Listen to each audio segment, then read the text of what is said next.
Allô tout le monde! Hello, bonjour tout le monde. Allô Jen, comment ça va? Eh bien, je suis contente d'être là, de faire cette vidéo avec toi.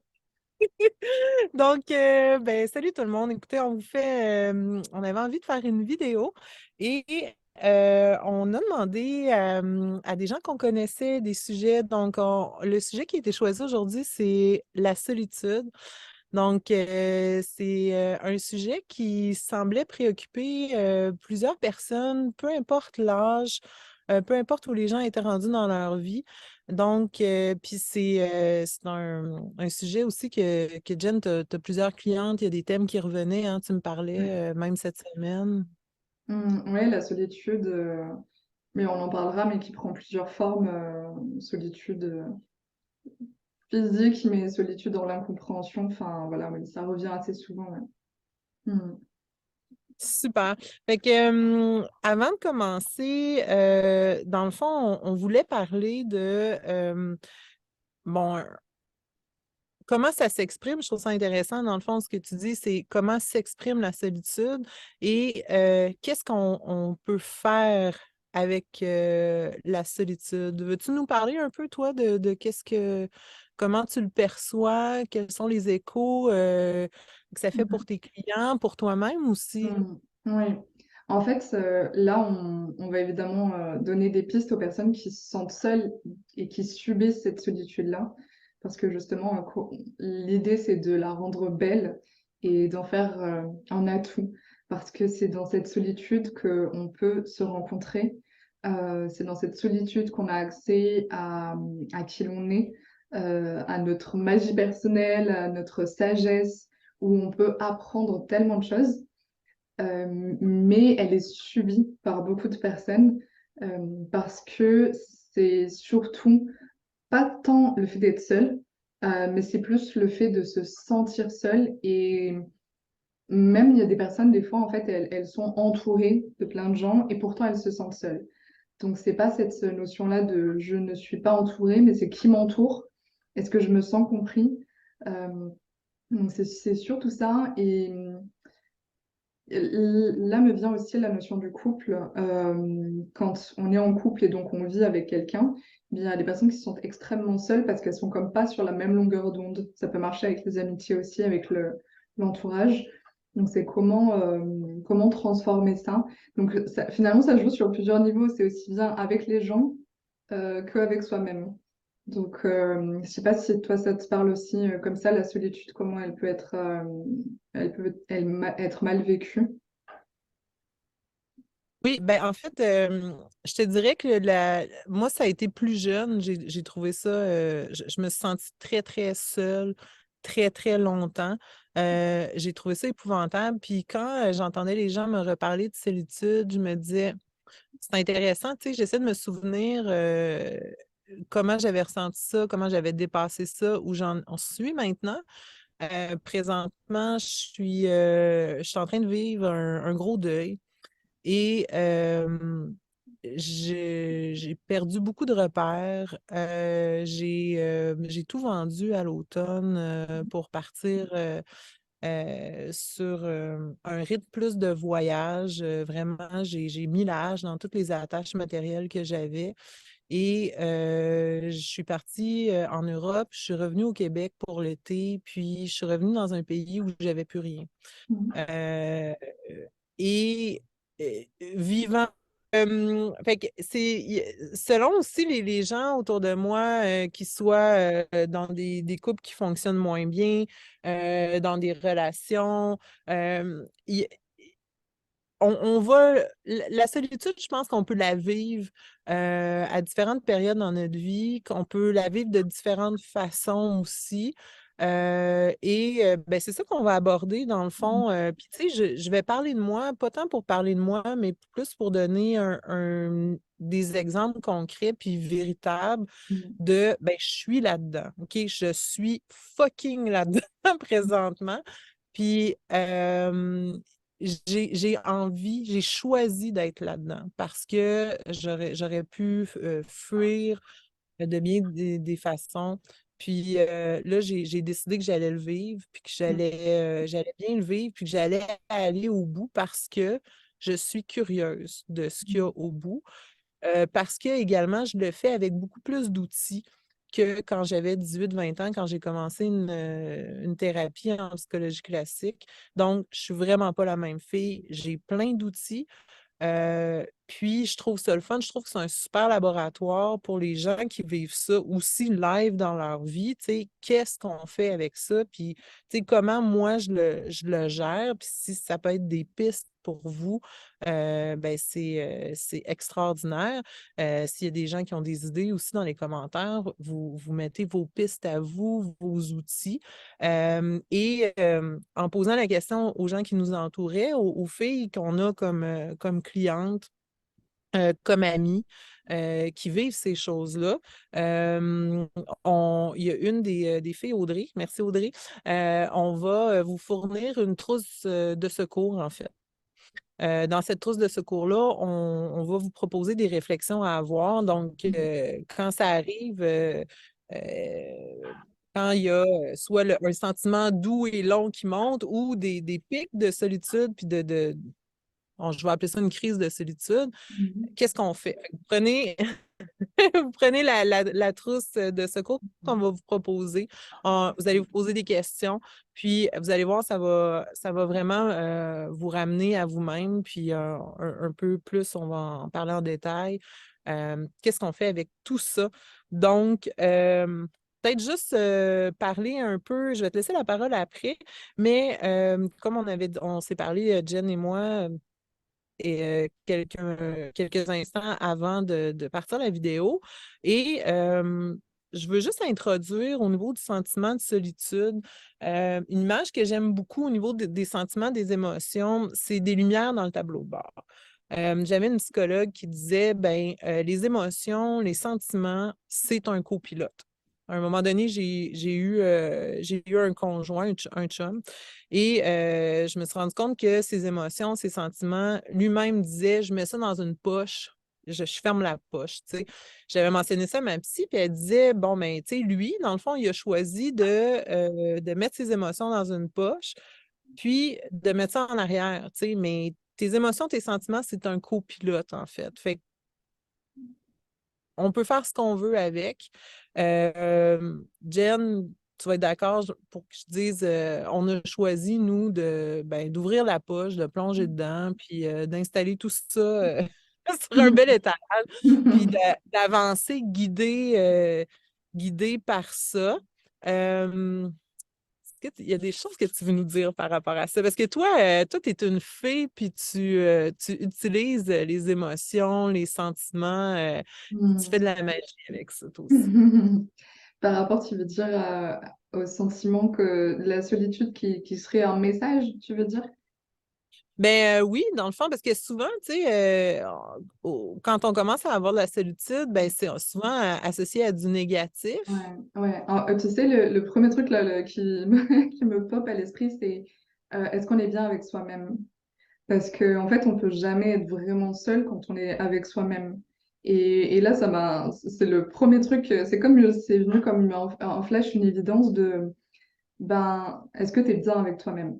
Parce que c'est sûr que si on n'est déjà pas bien avec soi-même, euh, ben on va subir. En fait, finalement, c'est comme si on subissait pas la solitude, mais on se subit soi-même. Tu vois, c'est un peu l'image que ça me renvoie. Alors que si on est bien avec soi-même, finalement, on peut avoir envie d'être avec des gens, ou enfin voilà, mais c'est plus poussé par le cœur plutôt que par il faut que je me fuis. Donc ça emmène là aussi, on avait échangé juste avant l'appel juste avant la vidéo, de qu'est-ce que ça réveille en moi, la solitude. Pourquoi est-ce que c'est Hmm. inconfortable? Et c'est là où il y a les émotions qui, qui sont soit derrière la voiture, là, soit en copilote. Parce que nos émotions, c'est toujours, moi j'aime bien dire que c'est notre GPS, parce que ça veut dire qu'est-ce que ça renvoie à quoi à l'intérieur de nous. Donc ça, c'est une magnifique porte d'entrée sur le travail personnel, sur libérer les choses à l'intérieur de nous, euh, de notre enfance, de est-ce que on a mal vécu la solitude, est-ce qu'on s'est senti rejeté? Ça, moi, c'est vrai que c'est quelque chose que j'ai déjà vécu, le rejet, notamment à l'école. Et la solitude, je le vivais pas super bien. selon les cas. Je la vivais pas bien s'il y avait un environnement social, on va dire, si je me sentais seule à l'école. Par contre, j'adorais la solitude toute seule, parce que j'habitais à la campagne en plus. Tu vois, j'avais pas un lac comme toi, mais il y avait quand même une belle végétation. Et donc là, ça fait du bien parce qu'on se reconnecte à soi. Donc Mm. justement, c'est la solitude, c'est une ouverture sur soi-même parce que, par exemple, pendant le premier confinement, il y a eu plein de gens qui ont souffert de ça parce qu'ils se sont retrouvés chez eux sans aller au travail, sans pouvoir sortir, voir leurs amis. Et soit ils étaient en couple, soit ils étaient célibataires. Mais ça renvoie forcément à un moment donné où tu te poses des questions sur ta vie, où tu as des émotions que tu n'as pas l'habitude de ressentir parce que on va parfois noyer nos émotions dans le shopping, dans un excès de travail, dans le fait de beaucoup sortir. Et là, en fait, on a été contraint à être seul avec soi-même. Euh, Mhm. et donc, pourquoi est-ce que c'est inconfortable? Donc, déjà, qu'est-ce que ça renvoie à la solitude? Et c'est marrant, c'est paradoxal parce que ça demande d'être seul pour se poser ces questions-là. Donc, c'est aussi ce dont on parlait tout à l'heure de s'apporter de la douceur, se sentir en sécurité pour pouvoir dépasser ça. Parce que si pour dépasser la solitude, on a besoin d'être seul mais que c'est inconfortable, c'est comme si on était agité dans tous les sens et qu'on essayait de se débattre et en même temps on dit non, il faut rester là. Donc la première chose à faire dans notre trousse à outils, trousse de premier secours de la solitude, je sens que que toi tu n'es pas seule. Ouais, non, je suis pas seule, puis mon chat est pas seul non plus. Ah, Suisse. Je m'excuse. yes, c'est bien J'avais notre pas envie chat. Ouais. d'être témoin d'une tuerie. En effet, nous non plus, on avait envie. Une petite pensée pour Mia qui va bien. Euh, Oui. donc, ouais, premier outil dans notre boîte à outils, dans notre trousse de secours, c'est justement le fait de se sentir en sécurité et le fait de se réconforter pour pouvoir aborder la solitude d'une façon qui soit agréable. C'est quoi, toi, justement, tes trucs qui te permettraient justement de te sentir en sécurité, de se sentir bien pour aborder ça? Mhm. Mais ça, je pense que c'est vraiment très important ce que tu dis au niveau de la sécurité. Euh, Puis par rapport à la solitude, mais par rapport à tout ce qu'on vit aussi, dès qu'on vit quelque chose, le sentiment de sécurité, puis tu sais, j'en parlais avec des clientes aussi, ça, c'est le numéro un. Ouais, Euh, Moi, je suis très attachée à où je suis, l'environnement, le beau. Ça, c'est hyper important pour moi. Donc, d'être dans un endroit où on se sent bien. Là, écoute, je suis vraiment privilégiée. Je suis au bord d'un lac. Pour moi, ça a été, c'est vraiment l'endroit où je me sens le mieux. Euh, qu'on soit dans un petit appartement, peu importe où sur la planète, il y a toujours des endroits qui sont beaux. Donc, d'aller connecter à ça, d'aller connecter à la nature. Tu vois, ce matin, j'ai mis mes bottes de pluie, je suis allée jouer dans le lac, marcher sur les pierres dans l'eau, des endroits mm, où je serais pas allée sans mes bottes. Puis, tu ouais. sais, je me sentais comme une petite fille, là, tu sais, ma petite camisole rose, ma petite dentelle, mes bottes de pluie. Vraiment, je retrouvais mon état d'enfant. Euh, donc, le beau, les fleurs, les couleurs, la douceur. Moi, ça passe, c'est ça, beaucoup par le visuel. Les odeurs aussi, tu avais parlé des huiles essentielles. Ouais, il y a certaines huiles essentielles qui agissent sur le système nerveux et qui vont apaiser. En fait, là, par exemple, j'en ai deux, et notamment une parce que il y a un ancrage à cette huile qui est super forte, c'est le citron. Et des fois, quand j'ai besoin juste de me recentrer avant une séance, ben, j'ouvre comme ça simplement, je ferme les yeux. Ah, rien que là, ça me le fait en fait. C'est tellement, il y a un ancrage tellement fort. En fait, en plus, le citron, on dirait les bonbons, tu sais, comme c'est quoi? C'est les crémas ou je sais pas, les bonbons. Je sais pas si vous avez ça aussi au Québec, mais. Et en fait, ça a l'odeur d'un bonbon. Et tout de suite, ça met en Mhm. joie. Mais il y a d'autres huiles qui ont d'autres effets. Là, j'ai celle d'encens. Et c'est l'huile essentielle de la méditation, du recentrage. C'est une huile qui est hyper vibrante Et en fait, ça va jouer directement, ça c'est bien, je pense que c'est bien ma tête, dès que j'ai senti le citron, ça a popé parce que en fait, ça vient, ça connecte à des émotions en nous. Et je vous invite vraiment si vous avez besoin justement de revenir à vous, de réancrer ce sentiment de sécurité intérieure et de vous sentir bien, de vous trouver une huile qui vous fait du bien et de la garder pendant un moment pour que ça crée vraiment un ancrage positif. Parce que moi, par exemple, avec le citron, c'est instantané, je sais que ça me fait ça. Donc c'est juste incroyable. Et c'est tout ce qui est dans les agrumes. C'est comme l'enfance en fait. Mais l'enfance, comme la Madeleine de Proust, enfin, c'est les huiles, par exemple, l'orange douce. Voilà, il y a des huiles comme ça qui sont excellentes pour se sentir bien. C'est comme c'est des petits bonbons, c'est un doudou en fait. Donc ça vient jouer sur l'émotionnel et sur le système nerveux où ça nous fait passer aussi au parasympathique, donc en état de relaxation où on se sent bien. Euh, Quand on est en sympathique, c'est plus l'action, j'avance, je me bats, ou je fuis. Donc il y a ce mouvement-là. Et donc on se sent moins en sécurité quand on est comme ça dans cette agitation-là. Et là, ça fait on revient à la maison, revient dans son chalet au bord du lac. Même si on l'est pas vraiment. Et on peut y mettre l'image si on le souhaite aussi et sentir une huile qui nous fait du bien. C'est hyper simple, ça se trouve partout. Enfin, c'est vraiment excellent. Donc les huiles, ça fait partie de cette trousse à outils. Donc il y a l'environnement, là où on se trouve, les odeurs. En fait, c'est vraiment reconnecté au sens. Donc ça nous fait reconnecter au corps en fait. Donc il y a ça. Et par exemple, si on n'habite pas dans une maison avec un bel environnement, donc avoir un beau chez nous, avec je sais pas, hein, des beaux coussins, des beaux oreillers, enfin, non, les coussins oreillers, c'est la même chose, mais des beaux draps, un bel environnement, de la belle décoration. Et aussi sortir, aller marcher, s'aérer.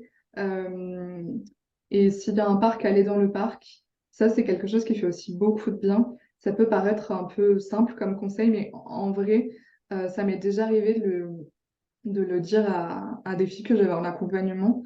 Et il y a une fille notamment, en fait, elle est toujours, mais infirmière, de nuit en plus, donc avec un rythme assez décalé. Et je lui disais, je lui ai parlé juste de la marche. Et en fait, ce qui fait que elle prenait moins le bus, en fait. Elle marchait plus et elle prenait toujours son bus parce que c'était loin, mais elle mettait plus de marche, elle prenait son bus plus loin. Et juste le fait de marcher en conscience, ça lui a fait énormément de bien. Donc des fois, il y a des micro-ajustements à faire dans nos journées qui ont l'air de rien et qui pourtant changent tout. Donc il y a ça et en fait, la solitude, c'est aussi quand on est déconnecté finalement du monde donc de la nature, parce qu'en fait, on est des êtres humains, on est un peu des animaux, en fait. On est, on est vibrant, on a des émotions, on a cette vie-là, comme tout ce qui existe. Et donc de se reconnecter à la nature, et s'il n'y a pas de nature, ben, juste se reconnecter. En fait, là, on est partout dans la nature, hein. Même quand on est en ville, c'est quand même, même si on a quand même moins de végétation, mais c'est quand même la vie, on est quand même sur Terre. Donc déjà ça. Et un truc, si je pourrais rajouter, quand on peut marcher pieds nus, ça nous reconnecte à la terre, ça a un impact sur tout le corps et on connecte vraiment puissamment encore plus avec la terre. Ça a un impact aussi sur le stress, sur le fait de s'apaiser. Donc reconnecter avec ce sentiment de sécurité intérieure. Est-ce que tu as Bon, d'autres ben, tips? merci, je viens juste de me déchausser puis Ah, de j'adore. euh, Mais en fait, c'est ça. directement sur la Mais table. oui, allez, action, c'est passage à Ouais. l'action. Et en fait, c'est des choses hyper simples, mais pourtant, c'est du bon sens et c'est ce qu'ils faisaient nos ancêtres aussi. Enfin, le fait aussi de marcher pieds nus, je trouve que, en tout cas pour ma part, moi, j'ai tout le temps marché pieds nus depuis que je suis petite. Et c'est quelque chose qui ramène à l'enfance aussi. Ce truc-là de pouvoir marcher partout, pieds nus, de s'amuser. Et ça nous fait lâcher la gravité de oh, je me sens seule, je me sens incompris. Et là, en fait, on arrête de se raconter tout ça et juste, ça nous fait du bien. Hmm. Tu sais, je t'écoute parler, puis ça me dit, c'est vraiment la reconnexion au sens. On en avait déjà parlé dans une vidéo Ouais, c'est vrai. précédente, mais vraiment ce qui a trait aux cinq sens puis à la nature. Ouais. Euh, c'est pas mal ça.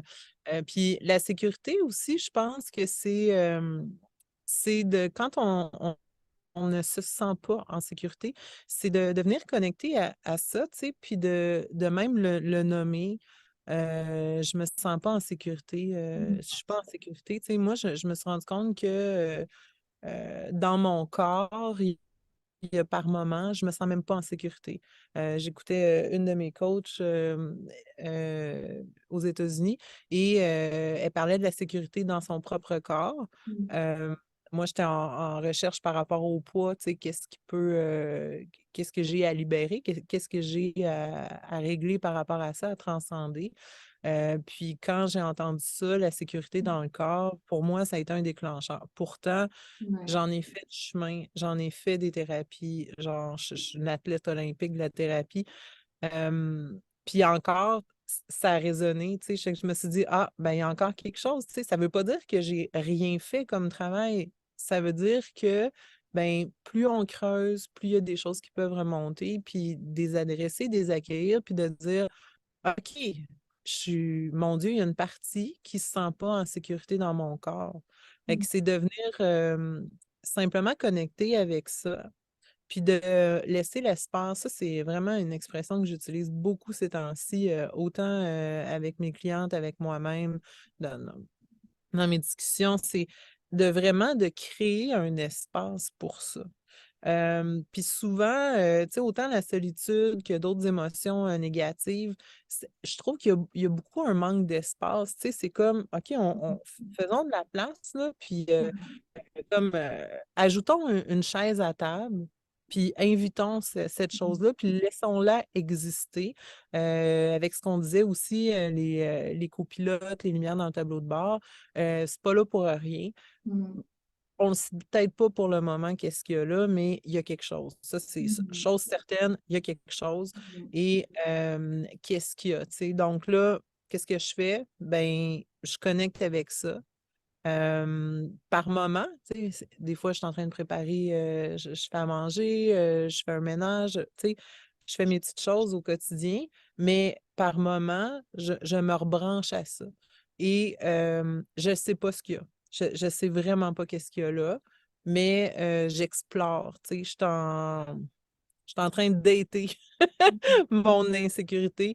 Je vais la voir de temps en temps, on se rapproche, on se parle de plus en plus. Tu sais, je développe une relation avec ça, en fait. Tu sais. Parce que Et, pardon? ouais, je vais te demander, est-ce que tu dirais que c'est comme cette connexion avec son enfant intérieur?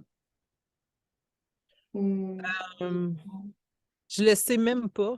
Où je suis rendue présentement par rapport à ça, je ne sais même pas OK.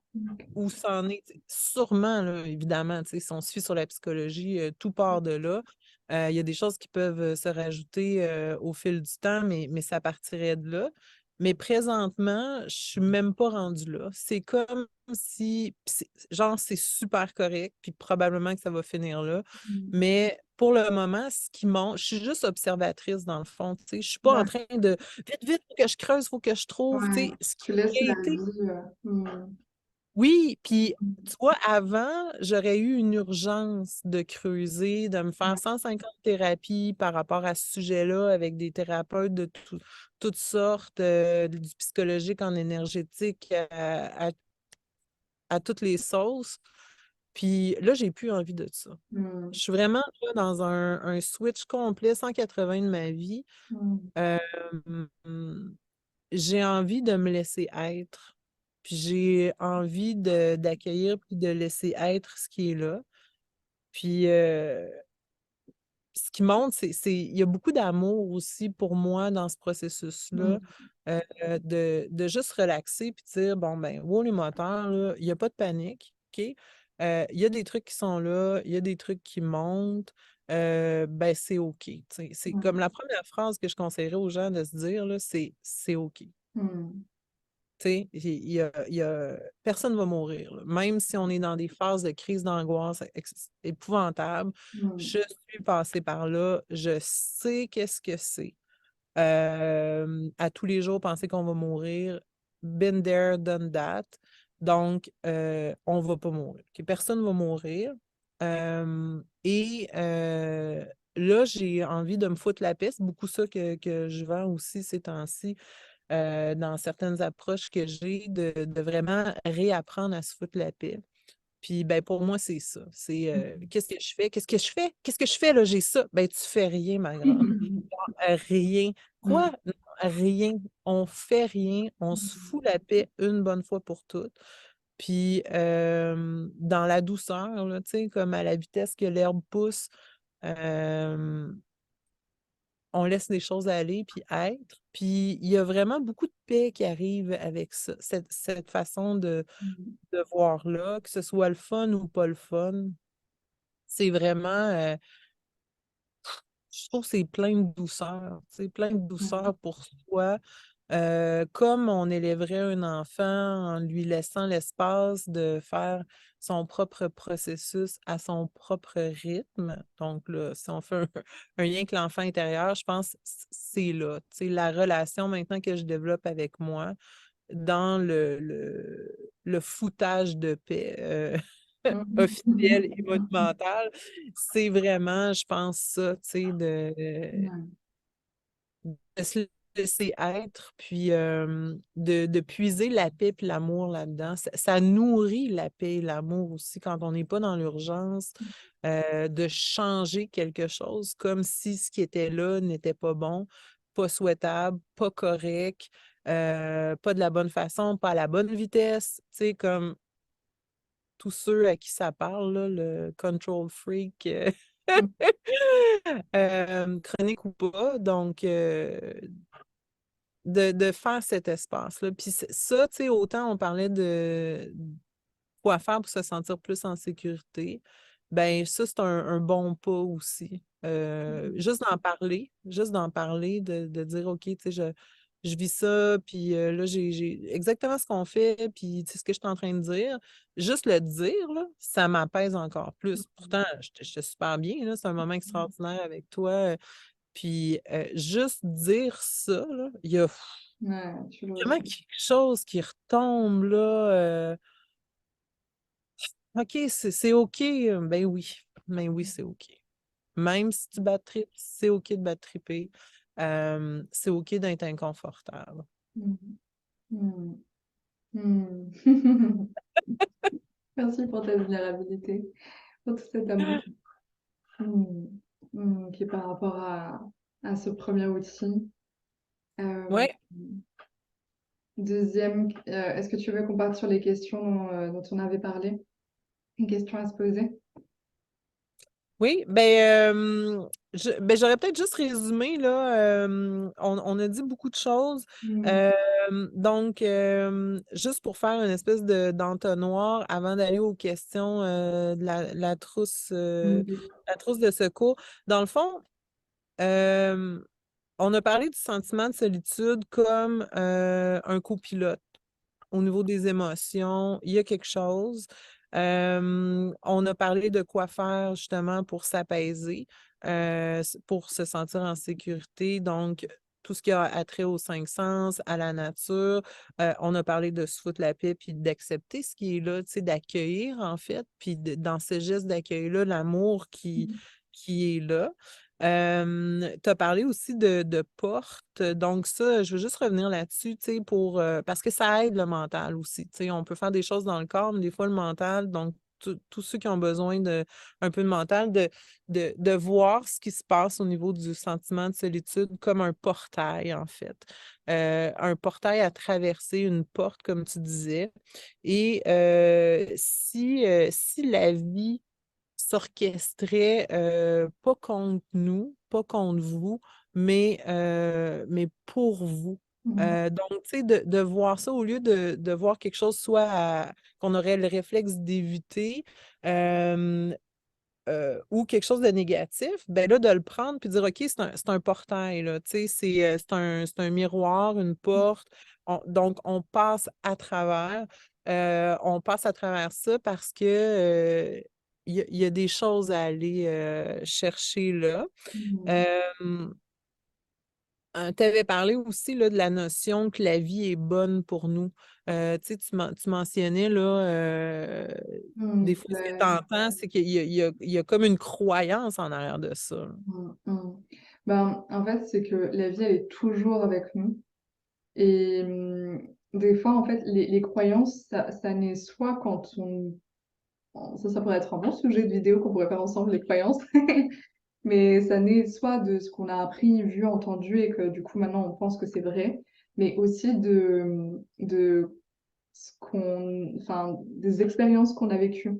Du coup, c'est justement, après, on se dit, ah ben, la vie, elle est contre moi, tout m'arrive, que des malheurs m'arrivent, parce qu'en fait, on regarde par un tout petit trou de souris, et à chaque fois qu'il se passe quelque chose, ça va venir renforcer cette croyance-là. Donc, c'est Mhm. justement comment est-ce qu'on peut changer et se dire, est-ce que c'est vrai, en fait? Est-ce que, justement, la première question qu'on pourrait se poser, c'est est-ce que je suis vraiment seule? Et des fois, en fait, soit ça va nous dire oui, donc ça pourrait être intéressant, c'est comme rester toujours curieux même de soi-même. Ne jamais se dire, ah, c'est sûr. Parce qu'une croyance, ça reste une croyance. Donc, il y en a, ils vont croire que la vie est facile et d'autres, ils vont croire que la vie, elle est vraiment difficile. Et les deux auront raison. Donc, dès qu'on a une certitude, le doute, c'est hyper bon, en fait, parce que ça nous permet d'avancer.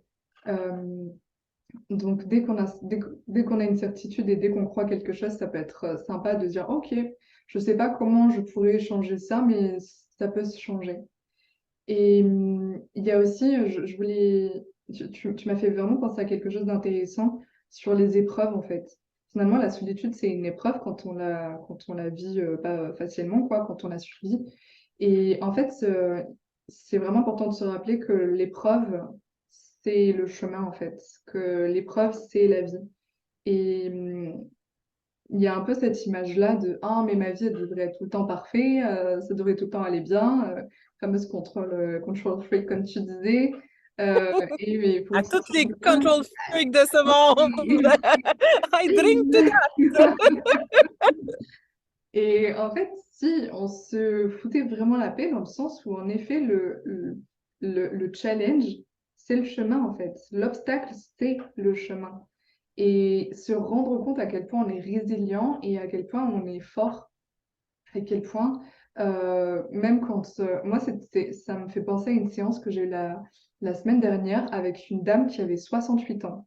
Donc, elle avait de l'expérience, elle a eu de la vie. Et elle me disait qu'en fait, elle a eu beaucoup de mésaventures, notamment santé de sa fille, sa petite fille et même sa mère. Donc elle se sentait vraiment, elle avait l'impression de ne pas vraiment vivre sa vie et que la vie, elle était contre elle. Et du coup, je l'ai vraiment aidée à voir les choses autrement et je lui ai dit, mais est-ce que vous vous rendez compte à quel point vous êtes forte pour avoir vécu tout ça? Et j'ai senti un shift dans son énergie parce que elle me dit, mais oui, mais oui, c'est vrai. Parce que, en fait, c'était comme, allez, on y va, on avance, on subit quelque part. Et elle ne se rendait même pas compte, en fait, de cette force en elle. Parce que c'est comme, bah, il faut y aller. Donc, on y va. Mais il y a des gens, ils disent pas, il faut y aller, on y va. Ils disent, ah non, c'est trop dur, et ils n'y arrivent pas. Donc, même quand on y va et que ça nous semble normal d'y aller, bah, ouais, ça l'est, mais en même temps, on peut quand même se célébrer. Donc, la solitude, c'est comment est-ce que, en fait, peut-être que là, les personnes qui vont regarder la vidéo et qui vont, parce qu'elles sont dans ce cas-là, et si vous vous sentez seul, ben peut-être qu'en fait, tout d'un coup, la solitude, vous n'allez pas vous dire, mais c'est trop bien, c'est une géniale opportunité pour moi de me découvrir. Peut-être que vous allez me dire, super, je finis la vidéo, je suis toujours toute seule, il n'y a personne avec moi dans mon appart ou dans ma maison. Mais peut-être que vous pouvez vous dire, mais oui, en fait, ok, je suis toujours toute seule, mais comment est-ce qu'en fait je peux petit à petit en faire quelque chose d'intéressant, en faire une opportunité comme un marchepied pour évoluer.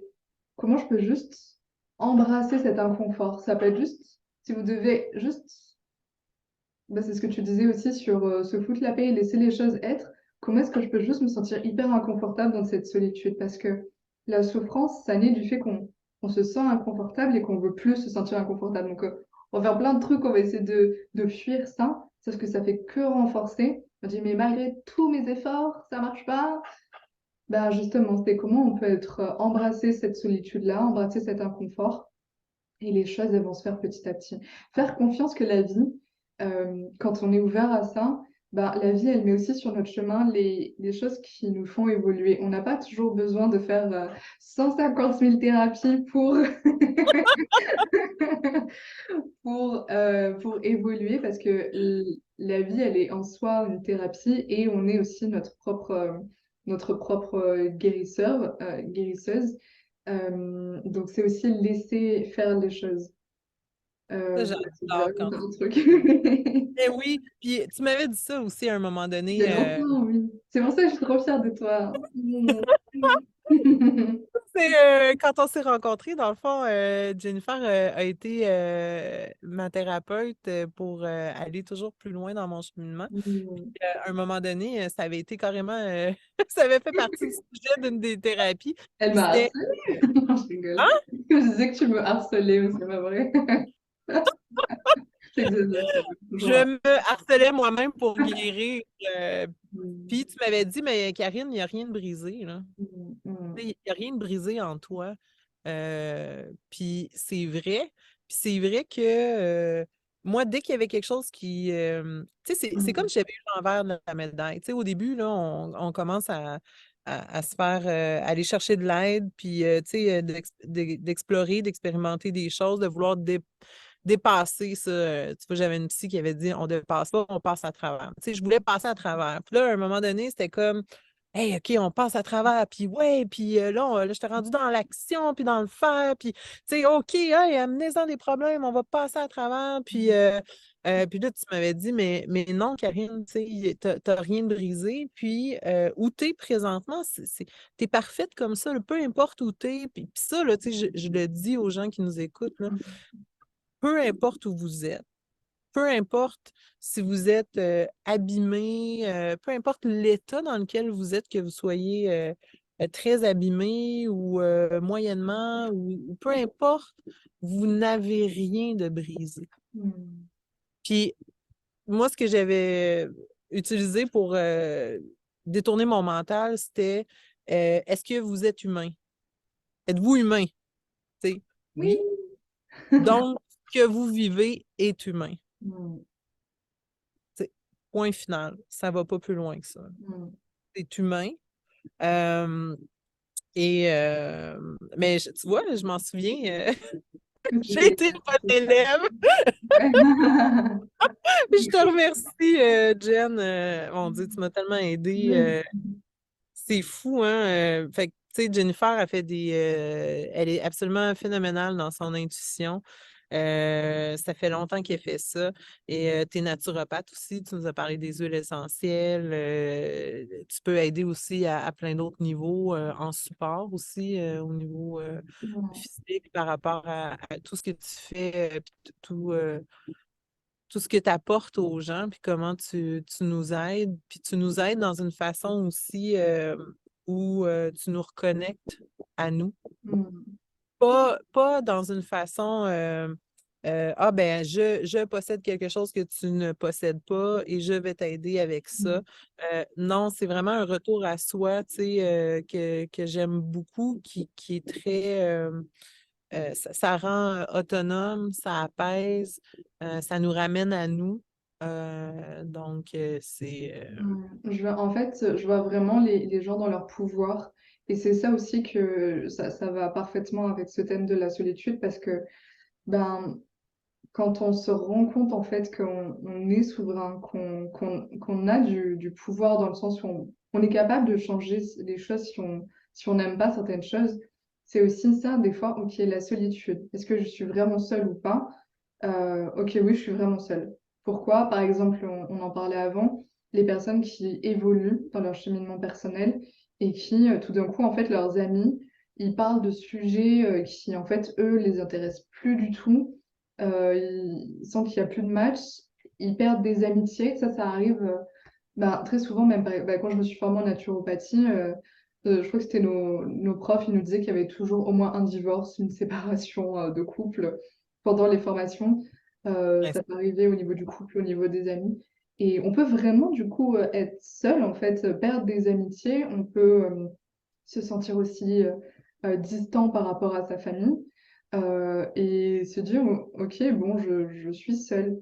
Euh, mais est-ce que, du coup, c'est pas aussi une nouvelle opportunité de créer quelque chose qui est encore plus beau pour nous? Et ça, c'est, si je devrais aussi te renvoyer la balle, comment toi, tu m'avais aidé sur quelque chose, c'était que dans mon évolution professionnelle, il arriva un moment donné où j'avais un beau chiffre d'affaires, j'étais super fière de moi, je me suis dit, ah, j'ai fait ça toute seule en plus, waouh! Enfin, avec les gens, on fait jamais vraiment tout seul les choses, mais...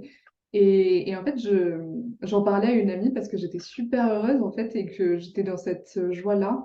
Et elle m'a mis un stop, en fait. Elle me dit, oui, mais en fait, tu sais, quand toi, tu célèbres tes réussites, ben moi, ça me renvoie à ma propre non-réussite. Et moi, en fait, je me suis sentie seule. Je me suis dit, bon, en fait, si je réussis, j'ai du succès, ça se passe super bien, je suis super heureuse. Et en fait, je suis comme toute seule en haut de ma montagne, j'avais un petit peu cette image-là. Et toi, tu m'avais vraiment invité à dire, mais en fait, c'est l'opportunité de t'entourer différemment, de t'entourer de personnes qui sont heureux pour toi, alors soit qui ont du succès comme toi, ou soit qui juste sont heureuses pour toi. Donc ça peut être aussi, et en effet, on peut être seul, pour autant en le vivant bien, parce que le champ des possibles est ouvert. Et c'est sûr que c'est inconfortable parce que on sait ce qu'on quitte, on ne sait pas ce qu'on trouve, mais tu m'as aussi fait connecter au miracle d'une puissance. Hein, je suis un peu italienne alors.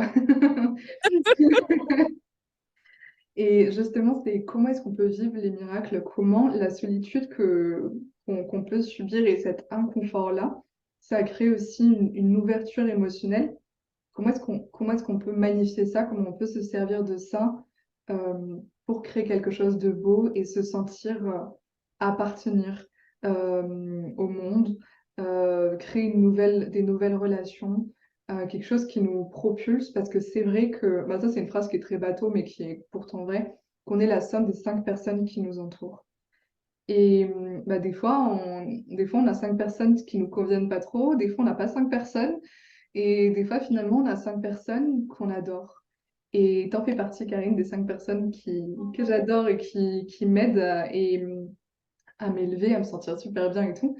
Et justement, la solitude, ça peut être aussi l'opportunité de créer des nouvelles relations.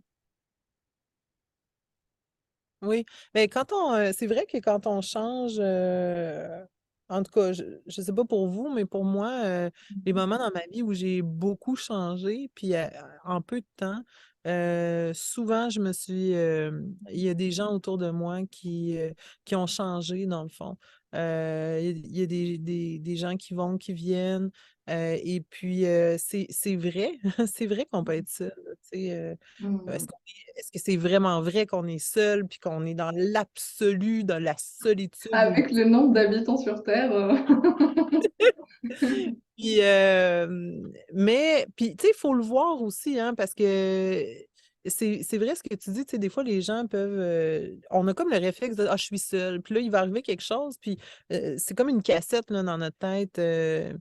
Tu sais, qui nous dit, ben non, mais je suis seule, puis on se répète ça, puis on voit pas les trucs, tu sais, un peu comme tu disais avec ta cliente. Puis, tu vois, c'est drôle, là, dans mon environnement, je suis seule. Et tu vois, il y a un moment donné où, bon, j'ai passé la fin de semaine seule, puis j'aurais peut-être aimé voir du monde, puis finalement, ça n'a comme pas à donner. Fait que je suis restée seule, puis finalement, je suis allée faire des courses. Et j'ai rencontré une amie chez Home Depot, tu sais. Puis, ah, wow! Puis la fille, tu sais, hyper exubérante, géniale et tout, tu sais. Puis, crime, ça m'a fait mon social, tu sais. Puis, j'aurais pu dire, ah, mais je suis seule, puis j'ai vu personne en fin de semaine, tu sais, personne n'est venu me voir en fin de semaine, mais dans le fond, mais non, j'étais comme, hey, mais le miracle, tu sais, je voulais voir des gens, mais en même temps, j'étais pas est-ce que c'était vraiment ça qui était mieux pour moi et tout? Tu sais, j'étais comme un peu ambivalente là-dessus. Puis finalement, tout s'est super bien passé. Puis j'étais comme, ah, ben ça m'a fait mon social. Puis tu sais, c'est une fille. très lumineux. Mélanie Paquette, ostéopathe extraordinaire. Donc, saluer. On va lui donner ce qui lui revient. Donc, fait que, tu sais, c'était vraiment le fun. Finalement, sa mère habite à comme 1 kilomètre de chez moi. Tu sais, on a Ouais. découvert ça. Fait que, tu sais, j'ai rencontré sa mère. Elle était avec une amie aussi, tu sais. Donc, ça a été, ça a été un moment comme wow. Puis, tu sais, comme ça qui a popé. Mais c'est de le voir, tu sais. Donc, qu'est-ce que j'ai fait de ça? Fait que de faire attention, faites attention à ce que vous dites parce que, puis tu sais, tu vois, j'ai quelqu'un qui, il y a comme une chaîne d'amour qui s'est passée cette semaine aussi, tu sais, puis tu vois, il y a des gens qui ont popé dans ma vie. J'ai une amie, ça faisait longtemps que je lui avais parlé. Elle m'a fait une séance, elle fait une magie Sylvie Ménard. Ah! Avec son antenne de chair, là, mais genre, elle est divine, elle a une intuition absolument extraordinaire, elle aussi. Et puis, elle m'a fait une séance, mais on s'est juste parlé pour se parler, puis finalement, elle voit des trucs, elle sort son antenne dans son immense générosité. Puis, fait que, tu sais, j'ai pas été seule non plus, là, tu sais. Puis en plus, elle m'a aidée sur un truc que ça faisait quelque temps que j'étais avec ça. Puis dans la même journée, je parle à une autre amie que ça faisait longtemps. Elle me parle d'un truc, puis là, je vois plein de choses, je reçois plein d'informations par rapport au truc que je suis en train de lire sur Messenger. Finalement, je l'appelle, bing bang, je lui fais une séance, tu sais. Donc, ça a été magique, en fait, tu sais. Puis, c'est drôle parce que cette amie-là, la deuxième dont je vous parle, elle parlait de la solitude, tu sais. Puis j'étais comme, ah, mais c'est intéressant, tu sais, parce qu'elle se sent seule. Puis là, exactement quand elle a besoin, tu sais, ça faisait quelques jours qu'elle était là-dessus. Elle avait de la misère à sortir de son. Elle était comme dans un plafond. Puis là, bang, la séance, plafond a disparu et tout. Euh, non, mais c'est extraordinaire. Fait que, tu sais, est-ce qu'elle est seule? Ben non, elle n'est pas seule. Puis en plus, c'est encore plus que pas être seule, c'est que c'est miraculeux. Comme ça, c'est arrivé, tu sais. Puis souvent, les gens qui me disent qu'elles sont seules, moi, je vois dans leur vie des choses, des moments, des synchronicités où elles sont pas juste pas seules, mais il y a des miracles, là, vraiment, des synchronicités incroyables qui arrivent. Donc, bon, est-ce qu'elles sont vraiment seules? Tu sais, fait que faites attention là, à votre discours interne. Ça peut être très réducteur, tu sais, puis plus on observe quelque chose, même dans la physique quantique, le fait d'observer quelque chose influence le résultat. Donc, faites vraiment attention à ça. Moi, la première, il faut vraiment donc, essayez peut-être juste de faire attention ou de porter attention, de prendre conscience des cassettes aussi que vous avez par rapport à la solitude, puis de voir peut-être de façon plus globale, plus objective, toute cette histoire-là pour autant voir les crises de solitude que vous pouvez vivre, des pics qui font très mal parfois, mais aussi des pics d'extraordinaire, des pics de lumière, des pics d'amour, tu sais, puis euh, quoi de plus plein d'amour que quelqu'un qui pop par hasard dans ta vie, puis qui t'apporte quelque chose, tu sais.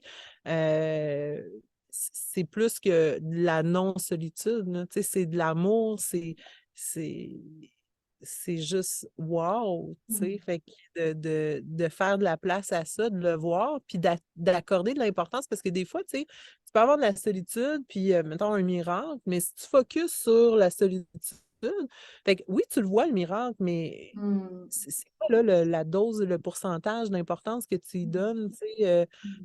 Donc, un peu comme une échelle de valeur, tu sais, oui, tu as toutes ces valeurs-là, mais c'est laquelle la plus importante? Fait qu'à un moment donné, peut-être revoir aussi le positionnement de vos observations dans votre vie, puis de juste prendre conscience sur quoi vous focussez. Parce que je vous le dis là, par expérience, beaucoup de gens me mentionnent des choses très tristes de leur vie, très difficiles, puis ils vivent des choses extraordinaires et c'est comme si c'était pas important. ou ayant peu de valeur, peu de poids en fait, peu de poids. Donc, quel est le poids que vous donnez à tout ça? Mm. Tu avais parlé des attentes aussi. Là, on a parlé de est-ce que c'est vrai, tu sais, que je suis seule? Ouais. En quoi je crée cette solitude-là aussi? Mm. En quoi je participe à ce sentiment-là ou cet état Mm. d'être seule? Tu sais, dans l'exemple aussi, si je décide de rester seule chez moi en fin de semaine, Mm. en quoi je participe à ça? Tu sais, parce que là, il y a comme y a-tu un cercle vicieux là-dedans là, aussi, là? Ouais. On avait Ben, parlé. ouais. Tu sais, ça peut être vraiment des choses simples comme faire de nouvelles choses ou même juste sortir de chez soi. Enfin, comme je donnais l'exemple à Karine avant la vidéo de hier que je suis allée me balader. J'ai croisé deux personnes qui m'ont abordée alors que je faisais que marcher. Euh, je suis allée à la salle de sport. Je suis toute seule. Je suis pas inscrite avec une amie ni avec mon chéri. Vraiment, j'y vais toute seule. Et pour autant, hier, j'ai croisé trois personnes que je connais. Euh, une collègue à ma mère, une fille avec qui j'étais en BTS il y a plusieurs années, une collègue à moi d'un job de maintenant. Enfin, c'est juste trop marrant, en fait. Je fais juste ma petite séance et là, j'ai vu ces personnes-là. Et vraiment, en plus, je pense que ça a un lien avec mes performances au sport. Parce que hier, quand j'ai fait ma séance, j'ai augmenté tous les poids, parce que je fais haut du corps, bas du corps, enfin, et j'ai augmenté tous les poids du bas du corps. Parce que, en fait, d'avoir vu ces personnes-là, ça m'a mis dans un état où j'étais super heureuse. Et du coup, c'est comme si ça m'a fait dépasser un plafond. En fait, je me suis dit, mais je suis capable. J'étais à 59 à la presse à cul. Je me suis dit, mais attends, je vais faire encore plus, on va voir. Et j'ai fait plus et j'ai réussi. J'étais là, oh, trop bien. Donc, c'est vrai qu'on a besoin aussi d'être avec les autres parce que ça nous nourrit, ça nous fait du bien. Ça nous libère des hormones de bien-être aussi. On se sent, ça permet aussi de diminuer le stress parce que ça libère de l'ocytocine qui permet d'apaiser le stress. Donc, c'est sûr qu'on a besoin d'être entouré. Quelqu'un qui serait tout le temps seul, peut-être que ça peut être justement son challenge et sa méditation et transcender ça aussi. Mais si on a besoin justement de plus de contact, parce que c'est vrai que moi, c'était quelque chose que je dirais pas que j'en souffrais, ce serait un grand mot, mais ça me peinait un peu, c'est vrai, quand j'habitais à Tenerife de pas avoir ce contact-là avec les gens. Je faisais finalement très peu de choses. J'avais ma routine. Quand je sortais, je connaissais personne. Et là, je me suis inscrite à la salle de sport. J'aurais pu m'inscrire à la salle de sport là-bas aussi, mais là, je suis à la salle de sport, je vais me balader. Et ça crée des événements. Et par exemple, je sais pas, rien qu'un abonnement à la salle de sport, ce matin, je croise des personnes qui étaient à la salle, je les ai reconnues, on a commencé à parler. Donc, c'est juste une toute petite chose. Et finalement, la vie se charge ensuite du reste. Des fois, il faut faire comme le premier pas et ça enclenche énormément de choses. Donc, Mhm. qu'est-ce que vous faites dans votre vie qui fait qu'il y a cette solitude-là et comment est-ce que vous pourrez justement ouvrir cette porte-là? Ensuite, comment concrètement ça se passe? Moi, quand je suis allée me balader et que, il y a eu ces contacts-là hier, je ne suis pas allée vers les gens, c'est les gens qui sont allés vers moi. Donc, c'est comme j'ai pas choisi d'aller à la salle de sport, les personnes que j'ai croisées, je les ai pas invitées pour venir, ils étaient là. Donc, c'est aussi laisser la vie mettre les miracles sur notre chemin et juste connecter à ça et en avoir conscience en effet, parce que plus on en a conscience, plus on voit les miracles et plus il y en a dans nos vies. C'était ce que tu disais sur l'effet de l'observateur, ce qu'on observe grandit. Donc, qu'est-ce qu'on observe? Donc, observons les miracles, observons finalement à quel point on est déjà entouré et ça va faire que grandir ensuite.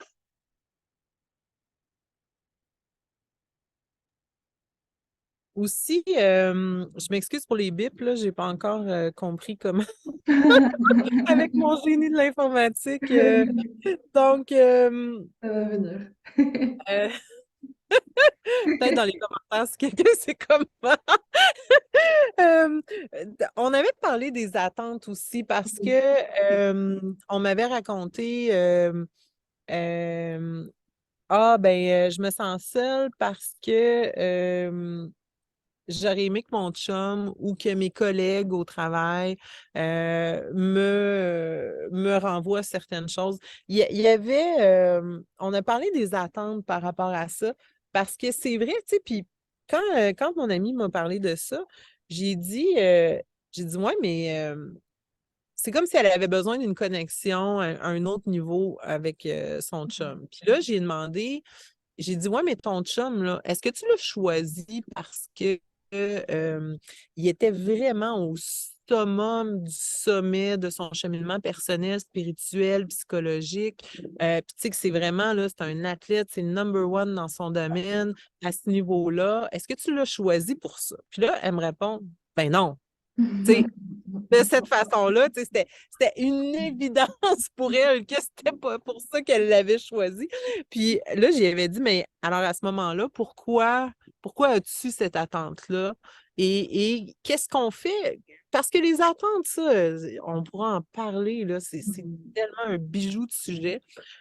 Moi, je me suis prise là-dedans, là. Il faut que je fasse très attention. Je suis une pro des attentes. Je vais appeler ça affectueusement des attentes de marde parce que c'est pas du bon qui sort de là, dans le sens où c'est comme si on mettait la responsabilité ou on donnait le rôle à l'autre de combler des besoins, de un, de combler nos besoins. Euh, donc ça, déjà, il y a quelque chose là, mais aussi, surtout, de combler des besoins qui ne sont pas capables de combler, qui ont probablement jamais comblé ou qui combleront plus jamais parce que X, Y, Z raison. Tu sais. Puis ça, c'est vraiment là, moi, je suis très attentive ces temps-ci encore plus à ça. Donc, quand on a des déceptions, qu'est-ce qu'on a mis? Tu sais, mon amie Nathalie, qui est psychologue, psychothérapeute depuis 30 ans, elle utilise tu sais, une tasse ou un verre, puis elle dit entre deux personnes, il y a toujours ce verre-là. Euh, Qu'est-ce que toi, tu mets dans la relation? Le verre, c'est la relation entre nous deux, par exemple, Jen. Qu'est-ce que moi, je mets dans le verre de notre relation? Puis Mm. souvent, ce que je découvre sur moi-même, puis ben, j'ai mis des choses que, oui, c'est vrai qu'il y a une partie que je m'attendais que l'autre réponde à des besoins que moi, j'avais. J'avais pas conscience de ça, j'avais des fois pas conscience de ces besoins-là, ou j'avais conscience de ces besoins-là, puis je mettais la responsabilité sur cette personne-là. Et d'autre part, j'avais tendance à aller vers des gens qui ne pouvaient pas combler ces besoins-là. Mm. C'est sûr que si tu vas au restaurant, dans ta relation avec le serveur, dans ton verre, tu mets l'attente qui va t'apporter ton plat, tu sais. Puis tu mets l'attente aussi que tu vas pouvoir manger le plat qui est écrit dans le menu, tu sais. Fait que ça, c'est des attentes qui sont saines, réalistes. Mais, Et encore, tu sais, et encore.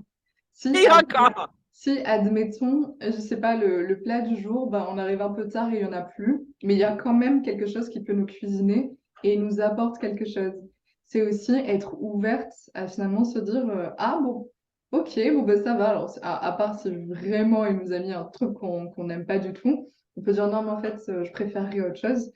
Mais sinon, c'est aussi accepter les gens, les situations, ce que tu disais en début de notre échange, euh, d'accepter les choses, tu vois, d'être vraiment dans cet accueil-là, sans jugement. Parce que quand on est aussi dans l'attente, on se sent seul parce qu'on dit, ah ben, je pensais qu'il allait faire ça, finalement, il le fait pas, je me suis hmm, déçue, je me sens incompris. Donc, justement, c'est pas facile, hein, c'est un entraînement. C'est comme c'est pas facile de pousser les poids à la salle. Et après, on a des courbatures, mais au moins, c'est un entraînement, c'est un chemin, c'est la vie. Euh, et ça nous permet de nous sentir encore plus, comment dire, bah, compris, tout simplement, parce qu'en fait, euh, on laisse couler les choses. On n'est plus dans cette déception-là, dans ces attentes. Et ça parle aussi évidemment de la communication. Euh, mais on a besoin de savoir qu'on est dans ces attentes-là pour pouvoir communiquer dessus, parce que si on n'en a pas conscience, forcément, on ne peut pas communiquer dessus. Ça demande d'être un petit peu seul pour faire notre introspection. Donc, d'être à l'aise avec nous-mêmes. Oui, Euh, puis c'est aussi, tu sais, ce que tu disais, l'inconfort, dans le fond, tu vois, comme par rapport aux attentes, puis avec les gens, c'est dans l'inconfort que j'ai compris ça.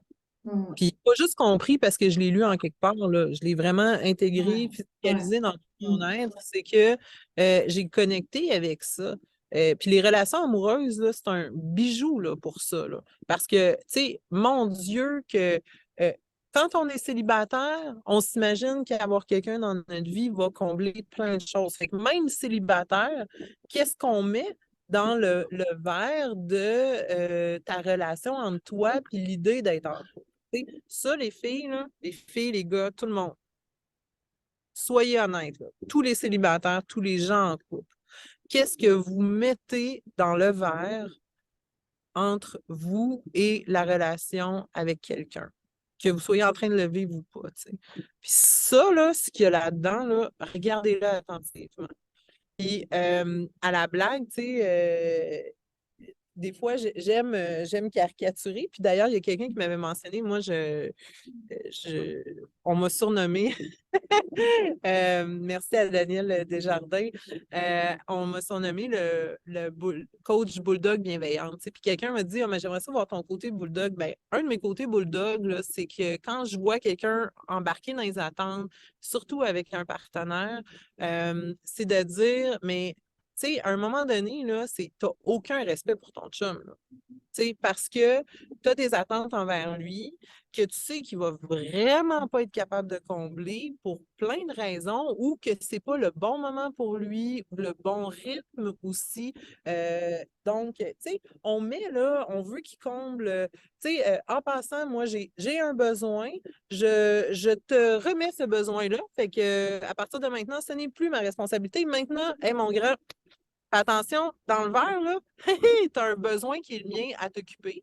Puis en plus, ben, je le sais que tu n'es pas capable de t'occuper de ce besoin-là ou pas dans le temps. Moi, je voudrais que tu t'en occupes comme vraiment rapidement. Là. Puis mm, là, ben, tu ne vas pas t'en occuper rapidement. Fait que, en plus, by the way, je vais rajouter dans le verre que ça va me faire chier que tu t'en occupes pas rapidement, tu sais. Donc, fait que là, en plus, je vais être en colère contre toi. Puis dans le verre, je vais rajouter ma colère, mon irritation. Alors, il va aussi falloir que tu gères ma colère puis mon irritation par rapport à ça, parce qu'évidemment, ça va être de ta faute à toi, tu sais. Puis tant que ce ne sera pas géré, tant que toi, tu n'auras pas géré ce verre-là, ben, je ne serai pas en paix, je ne serai pas bien.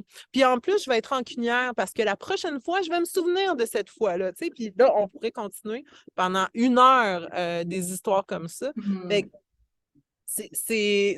c'est rigolo, mais c'est ça qu'on fait. Tu sais, si on regarde honnêtement, fait que quand vous êtes seul, là, puis qu'on dit ben, tu sais, c'est parce que telle personne n'était pas disponible à ce moment-là, ou j'ai pas assez d'amis, ou j'ai pas d'amoureux, ou mon amoureux n'est pas comme j'imagine que j'aurais besoin qu'il soit. Donc, et ça, c'est d'en prendre conscience parce qu'on a des attentes, on a des attentes avec les gens. Mais ça, il faut absolument qu'on fasse plein de vidéos par rapport à ça parce que c'est trop trippant parce qu'il y a vraiment une exploration à faire, une prise de conscience, de juste dire, OK, ouais, c'est vrai, tu sais, c'est vrai que hey, j'en mets des attentes là-dedans. Tu sais, là, c'est un verre, là, mais moi, c'est pas un verre dont j'ai besoin, là, c'est une benne. Tu sais, les bennes, quand tu fais des rénovations, là, genre, ça pouvait être plus grand, là, tu sais. J'ai même l'image de, tu sais, quand ils creusent des mines, là, puis c'est tellement un gros trou que ça se remplit d'eau et tout, tu sais. C'est, Ça c'est se ça, trouve, là, tu sais, c'est oui. pas un verre, là, tu sais, comme, c'est pas un verre, là, c'est un lac, là, puis qu'on remplit, puis qu'on continue, puis que ça réalimente des frustrations, puis, tu sais, c'est énorme, fait que puis la façon de sortir de ça, là, c'est pas que la personne s'assoit en face de nous puis qu'on discute, tu sais, Mm. de ouais, tu sais, j'aurais aimé ça que tu fasses ça, tu sais, parce que là, je me sens triste parce que t'as pas fait ça, puis pourrais-tu, s'il te plaît, la prochaine fois faire ça? Puis, tu sais, ça, c'est de la communication non violente, puis c'est génial pour communiquer en couple, mais quand on peut aussi essayer de faire le travail puis de dire, et si je me libérais des attentes? Tu sais, puis des attentes envers les autres, des attentes envers soi aussi. Puis je pense que une des choses qui m'aide présentement dans se foutre la paix, c'est d'apprendre à foutre la paix aux autres aussi. Mm. Bon, écoutez, petite coupure, donc merci Jen pour ce montage-là. Donc, simplement, pour terminer mon envolée, c'est que c'est ça, quand on se libère de ce cercle des attentes-là, il y a vraiment quelque chose qui s'ouvre. Donc, que ce soit par rapport aux autres, par rapport à nous-mêmes aussi. Est-ce que tu veux parler de choses par rapport aux attentes, toi? Je pense que tu as vraiment fait le tour là-dessus. Les attentes, c'est une projection de nous-mêmes. Et si on parle du couple, par exemple, parce que moi, j'ai aussi été beaucoup dans l'attente sans m'en rendre compte. Et finalement, c'est comme si on voyait pas l'autre dans son pouvoir, en fait. Ouais, Comme si on dit, ah, mais il n'est pas assez ceci, pas assez cela. Et ça donne pas le pouvoir à la personne, en fait. Et c'est de l'amour conditionnel. Et on l'aime à condition que ceci, cela. Donc c'est hyper intéressant. On pourra en faire une vidéo pour aller peut-être creuser plus loin. Mais déjà, si on a envie euh, de ne plus se sentir seul quand on est en couple, avec des amis, avec la famille, parce qu'en fait, ce sentiment de solitude, il naît de la différence entre, ben, par exemple, j'aimerais être compris, je suis pas compris, je me sens seule. ouais, C'est juste, voilà, d'accepter que, ben, ok, je suis pas comprise et pour autant, je peux quand même avoir raison. Je suis quand même dans ma vérité. Et la personne, elle est aussi dans sa vérité. Toi, tu parles souvent, Karine, de réalité imaginaire, qu'on est tous, en fait, dans notre réalité. On a tous notre vie, notre ouais, façon de voir les choses. Et nous, bah, des fois, notre façon de voir les choses, c'est pas la même que quelqu'un d'autre, enfin, de son vécu, de son cheminement personnel. Donc, c'est OK, en fait, de, de, de vivre avec des personnes ou d'échanger avec des personnes qui n'ont pas, en fait, la même perception que nous. Ça arrive quand on est dans une discussion un peu houleuse et que chacun doit avoir raison et qu'on est là. Bah, en fait, on peut lâcher un peu du lest et pour autant, on a peut-être raison, peut-être qu'on a tort, mais voilà, ou les deux.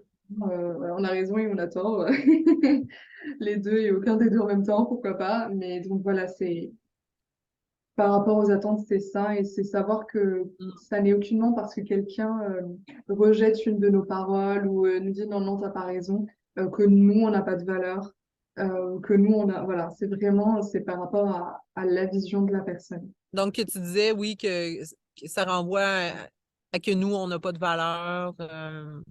Ben, en fait, justement, si on boucle la boucle, c'est comment est-ce qu'on se sent avec nous-mêmes? Et est-ce qu'on s'apprécie? Est-ce qu'on apprécie passer du temps avec nous? Est-ce qu'on aime la personne qu'on est au travers des autres aussi? Parce que des fois, il y a des personnes qui se trouvent gauches, maladroites, disant, moi, je sais jamais quoi répondre. Et souvent, après, elles rentrent chez elles et elles disent, oh, j'aurais dû lui dire ça, ça, ça. Et elles se trouvent extraordinaires dans leur discours imaginaire. C'est accepter que, je sais pas, accepter qu'on a été maladroit, accepter que... Et c'est souvent le jugement qu'on a envers ce qu'on est en train de faire qui a plus d'importance que ce qu'on est en train de faire. Si par exemple, on fait une blague qui tombe à l'eau, bon, bah, tant pis, on a fait une blague, elle n'était pas drôle. Mais si on a envie d'être drôle pour être apprécié et qu'on fait une blague et que personne rit, on va dire, oh là là, j'ai mis un blanc, c'était gênant et tout. C'est amener de l'autodérision aussi, ça calme un peu l'ego, l'autodérision, l'humour, ça amène de la légèreté. Donc ça peut être chouette. Comment est-ce qu'on se sent avec soi-même, la notion de valeur aussi, l'estime qu'on a pour soi, pour faire de cette solitude un diamant, un espace de reconnexion à soi, de reconnexion à notre spiritualité, de reconnexion à notre intuition, à notre divinité, au champ des possibles. Euh, Parce qu'il y a des personnes qui ont peur de la solitude parce que c'est comme aussi, c'est vaste en fait. Et des fois, on se sent tout petit quand c'est tellement vaste. Mais en même temps, c'est ça qui est beau, parce que ça ouvre en fait un potentiel illimité dans la vie. Ça nous permet euh, de remettre les choses à zéro, comme, OK, qu'est-ce qui est juste pour moi, qu'est-ce qui est pas juste, et de se réinventer. Et on a Hmm. besoin de ces moments-là pour se réinventer, sinon on est en mode pilote automatique tout le temps.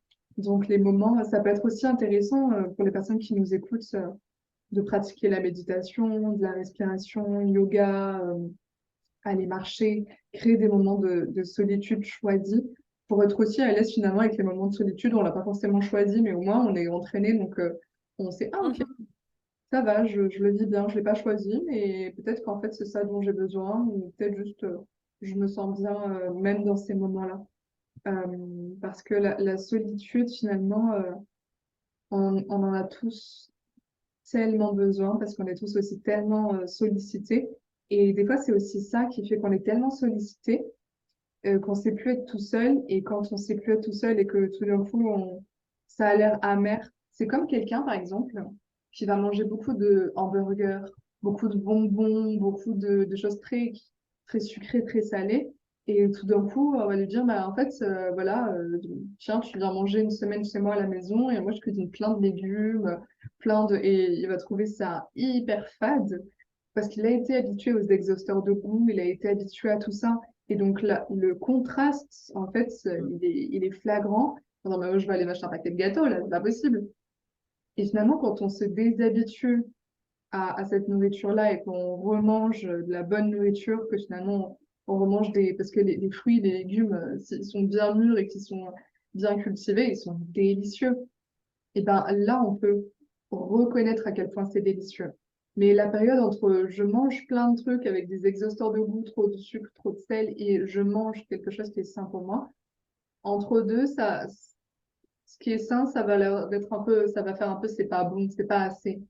Et donc la solitude, ça peut être aussi ça, hein, trop de gens, que ce soit au travail, que ce soit sur les réseaux sociaux, et tout d'un coup, en fait, on n'a plus tout ça, et ça fait très bizarre.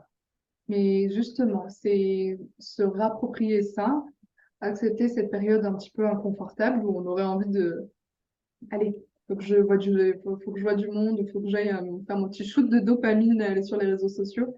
Ben, c'est accepter cette transition-là. Et finalement, mais qu'est-ce que c'est bon cette solitude, qu'est-ce que c'est délicieux, mais je ne fais rien et j'aime. Moi, ça m'est arrivé. euh, une fois, j'étais là, il se passait rien dans ma journée et je me sentais bénie et je suis wow, je ne fais rien. Des fois, on attend de voir un coucher de soleil, on attend qu'il y ait un événement particulier pour se sentir béni, pour se sentir dans la gratitude. Et en fait, la vie, c'est une bénédiction. Donc des fois, on fait rien, on est seul et on se sent béni en fait. Et Hmm. ça, c'est un état aussi qu'on arrive à avoir euh, quand on est à l'aise avec le rien, quand on a moins d'attente. Je dis moins d'attente parce que pour ne plus avoir aucune attente, il faut faire peut-être ce chemin-là, je ne sais pas, mais en tout cas, peut-être, hein, peut-être qu'à un moment donné, on arrive à avoir plus aucune attente, c'est possible aussi. Euh, mais en attendant, on peut être bien même si on a encore quelques attentes. Dans tout ce chemin-là, on peut se sentir béni quoi qu'il arrive. Et je parle de cette bénédiction-là parce qu'en fait, je pense qu'on peut pas se sentir seul quand on se sent béni à ce point-là, parce que on sait en fait qu'on fait partie de ce grand tout. Donc là, c'est aussi un petit peu plus spirituel, on va dire, mais on sait on fait partie du tout, qu'on fait partie de l'univers, qu'on fait partie de Dieu, que Dieu est en nous. Et c'est juste, c'est divin, c'est juste, c'est bon. Souvent, j'utilise cette image, c'est comme si on mangeait une mangue juteuse. Alors, je sais qu'il y a des personnes qui n'aiment pas les mangues, mais prenez votre fruit préféré, mûr à point, et c'est comme si vous mangez ça et qu'il n'y avait que ça qui existait. Et la solitude, elle peut être aussi bonne que ça. Elle peut être aussi délicieuse que ce fruit mûr à point. Et c'est ce que je souhaite à toutes les personnes qui regardent la vidéo, de connaître ça. Et même si vous savez pas encore comment, ben, ouvrez le champ des possibles et dites-vous, je sais pas encore comment, mais je sais que c'est possible. Et quand vous allez observer ça, ça va venir. C'est ce que disait Karine tout à l'heure. là où on met notre attention, c'est ce qui grandit et ce qui se manifeste dans nos vies. Donc, juste observez ça de plus en plus dans votre quotidien et ça va être... j'ai hâte pour vous. C'est vraiment, comme tu dis, de plus en plus, tu sais, dans le sens, c'est pas un bouton on-off, là. La lumière est allumée ou est éteinte, tu sais, comme ah, j'adore la solitude ou je l'aime pas du tout, tu sais, Ouais. c'est des moments de solitude, puis ah, tu vois, comme l'exemple de manger un fruit, ben, tu peux te sentir pendant 3 heures seul puis mal, puis faire l'expérience du fruit. Mm. euh, Puis vivre une belle expérience là-dedans. Tu sais. Donc, ce qui est intéressant quand tu parles de l'ouverture des possibles, ben, c'est on peut se sentir seul et vivre des moments agréables et porter notre attention sur des choses agréables, sur des paysages agréables. Autant de petites choses soient-elles, pas besoin d'être grand, peu importe. L'important, c'est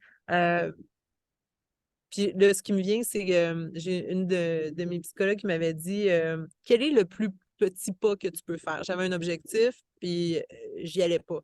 Puis elle m'avait donné, elle m'avait posé la question quel est le plus petit pas que tu peux faire vers ça? Puis je trouvais ça le fun parce que pour moi, le plus petit pas, c'était le moins forçant, le plus petit. Tu sais, donc, il y avait vraiment une notion de qu'est-ce qui est facile que je peux faire vers cet objectif-là. Donc, je vous poserai la question, quelle est la plus petite chose, le plus petit instant agréable que vous pouvez vivre en même temps que vous êtes seul, en même temps que peut-être vous êtes inconfortable dans la solitude. Donc, comment je peux vivre des moments agréables, très agréables, très, très, très agréables, miraculeux, et me sentir inconfortable dans la solitude. Puis, en injectant de plus en plus de petits moments comme ça, en portant l'attention sur des moments comme ça, si une journée où vous vous êtes senti très seul, puis vous réussissez de plus en plus à porter votre attention puis vivre des moments comme ça. Si vous aviez à tenir un journal puis à résumer votre journée, vous le feriez de quelle façon? Est-ce que vous parleriez que de la solitude ou vous injecteriez aussi ces moments-là en mettant de la vie, de l'existence, en donnant de l'existence à ces moments-là? Euh, donc, j'ai eu le bonheur de parler avec mon amie Nathalie Lucie, qui est psychologue, et j'aime bien quand on a des vidéos à faire, avoir l'avis du psy. Toujours très intéressant. Donc, en parlant de solitude, elle, ce qu'elle disait, c'est pour elle, la solitude était de ne pas trouver d'écho dans le monde de ce qu'on est. C'est comme si on n'arrivait pas à trouver d'écho dans le monde ou dans le monde qui nous entoure de ce qu'on est. Puis, ce qu'elle disait, c'est comme si dans la solitude, tu as parlé des croyances, donc elle revenait avec les croyances. C'est comme si on avait associé la solitude à c'est pas bon, c'est pas correct, il y a une défectuosité dans le fait de se sentir seul. Donc, on en a parlé un peu, mais elle parlait le miroir d'une défectuosité. Fait que ça, c'est au niveau des croyances. Puis aussi, ce qu'elle mentionnait, c'est puis ça, tu en as parlé, Jen. Donc, qu'est-ce que ça réveille, la solitude? Donc, la solitude réveille toutes sortes de choses. Puis, elle parlait, il y a un ménage à faire dans ce que la solitude réveille. Donc, puis, tu sais, tu en as parlé d'être à l'école, d'être seule dans la cour d'école. C'était des exemples que Nathalie donnait. Par exemple, les parents qui ne s'occupent pas de nous comme on en aurait eu besoin. Est-ce que ça réveille qu'on n'est pas assez bonne pour avoir des amis, pas assez bonne pour avoir un chum, un conjoint? Chum au Québec, c'est un copain, ou qu'on n'est pas assez bonne pour avoir le genre d'amoureux dont on rêve, tu sais. Donc, les croyances. Ensuite, qu'est-ce que ça réveille? Tu sais, ça nous réfère à quoi?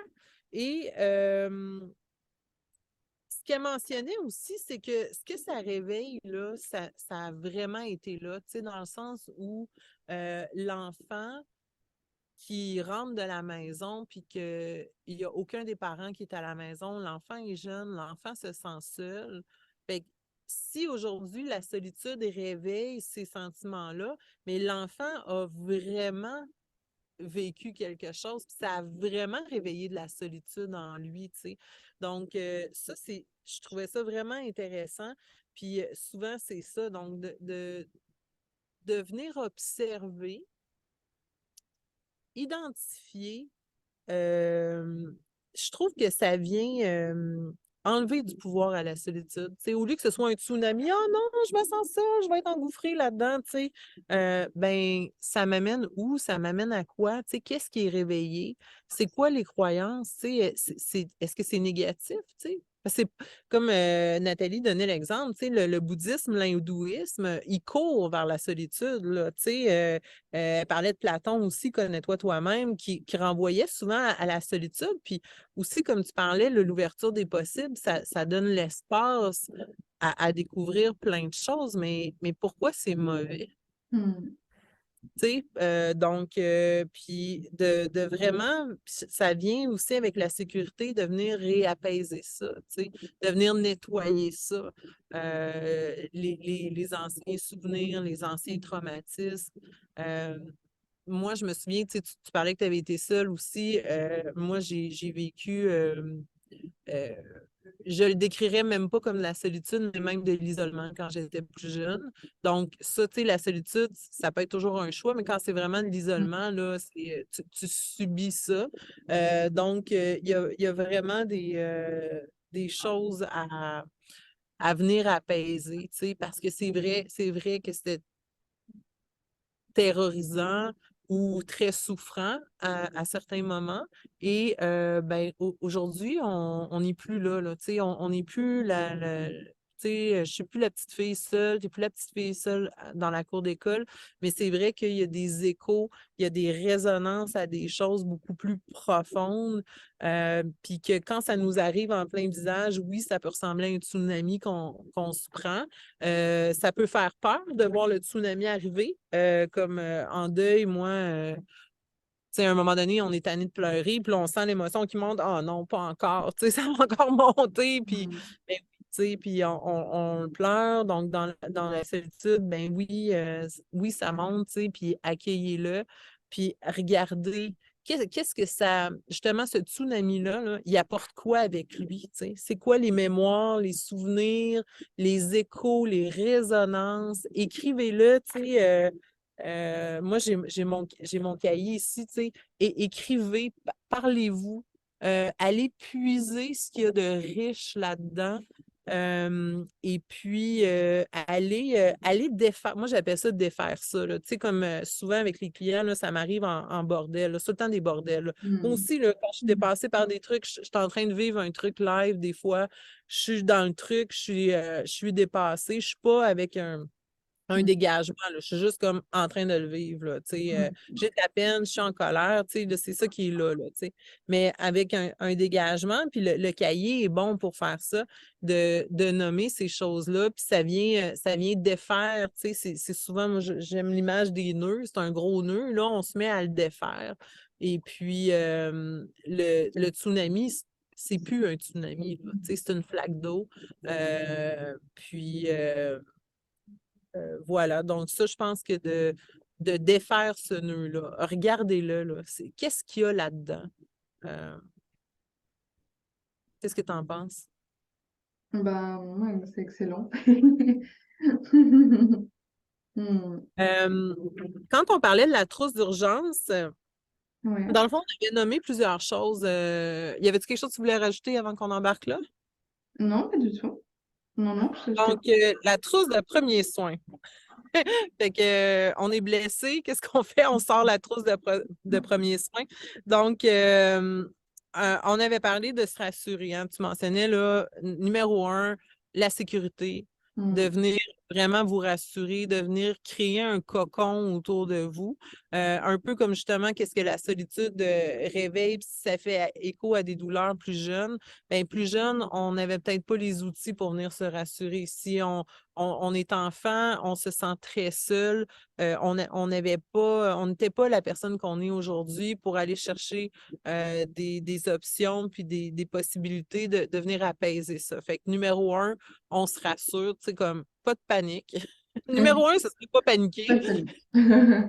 Faites donc ce que vous voulez, parce qu'on n'aura pas d'attente. Panique, pas panique, on se rassure. Ensuite, on a donné des trucs, Jen a donné d'excellents trucs par rapport à la sécurité. Puis, ce que tu disais et que j'adore, Jen, c'est par rapport à se rassurer. Puis, je veux juste le répéter, parce que je trouve que c'est tellement précieux ce que tu as dit. C'est que la sécurité nous permet de plonger en douceur. Mm. Euh, c'est vraiment, puis je leur dis encore une fois, ça a l'air d'un tsunami qui arrive de loin. Ce n'est pas ça. Personne ne va vous mourir. Vous êtes en sécurité. OK? Mm. Puis, étape numéro un, allez vous créer un petit cocon. Je suis en deuil présentement. J'ai plus d'un deuil à vivre. Il y a énormément de choses qui ont changé dans ma vie. Je suis dans mon cocon. Ce que vous voyez en arrière de moi, c'est mon cocon. Je suis vraiment privilégiée d'avoir accès à ça. Si j'étais dans un petit appartement quelque part, comme tu dis, aller dans la nature, tout ça, on vient s'apaiser. Puis apaiser, on est plus outillé puis capable d'aller voir, d'avoir un dégagement aussi, d'être bien. Je suis en sécurité. Exactement comme on donne souvent l'exemple dans les avions. On met le masque à oxygène sur soi en premier, après sur les autres. Donc là, étape 1, on s'occupe de soi avant d'aller voir qu'est-ce qu'il y a. Mm. Et la question, est-ce que c'est vrai que je suis seule? Fait qu'on en a parlé tantôt, hein? Donc, dans la trousse de premiers soins, deuxième question, est-ce que c'est vrai que vous êtes seule? Puis, Byron Katie, qui amène beaucoup à questionner. En développement personnel au niveau américain, mais je rajouterais une sous-question. Si vous répondez oui, est-ce que c'est vrai que je suis seule? Je reposerai à la Byron Katie, est-ce que c'est vraiment vrai? Mm. Est-ce que vous pouvez, de façon absolue, dire que vous êtes vraiment complètement seul? Mm. Ensuite, autre question dans la trousse de premiers soins, qu'est-ce que ça réveille quand je me sens seule? Qu'est-ce que ça réveille en vous quand je me sens seule? Ensuite, quelles sont les croyances par rapport à la solitude? Tu as beaucoup amené ça, ce Mm. point-là, au niveau des croyances. Ensuite, en quoi je participe à créer et à rester aussi dans cette solitude-là. Dans le... Oui. Des fois, ça me ramène que des fois, c'est paradoxal, mais d'alimenter la croyance de je suis seule, c'est aussi le besoin de montrer, regardez, je suis là, comme ah, je suis seule, comme les gens vont venir. Quels sont les effets, les bénéfices secondaires à alimenter la solitude? Il y a des personnes, par exemple, il y a besoin d'aller voir les bénéfices secondaires de la maladie avant d'aller voir pourquoi il y a cette maladie-là, parce que bah, il y a des personnes, elles veulent rester malades, même inconsciemment, parce qu'elles ont de l'attention de leurs proches. Mm. Donc, la solitude, quels sont les bénéfices secondaires? Euh, Ça demande beaucoup, beaucoup Très intéressant. de, de clairvoyance sur sa situation. Pourquoi pas échanger avec quelqu'un qui peut aider là-dessus aussi, parce que des fois, il y a des zones comme ça un peu inconscientes qui sont pas toujours faciles Mm. à aller explorer tout seul. Mais quels peuvent être les bénéfices secondaires à alimenter cette croyance-là de je suis seule? Voilà, ça vient de me popper. Ouais, c'est incroyable, justement, par rapport aux réalités imaginaires. Tu sais, ça représente quoi, vous, dans votre réalité imaginaire? En passant, le concept réalité imaginaire m'a été appris par Alexandre Nadeau. Donc, je veux redonner à tous ceux qui ont participé à mon élévation. Donc, ça représente quoi aussi le fait, qu'est-ce que vous gagnez dans Mhm. votre réalité imaginaire à être seul? Puis tu vois, Mhm. ça m'allume ce que tu dis sur aussi. euh, Tu vois, j'ai de le perdre.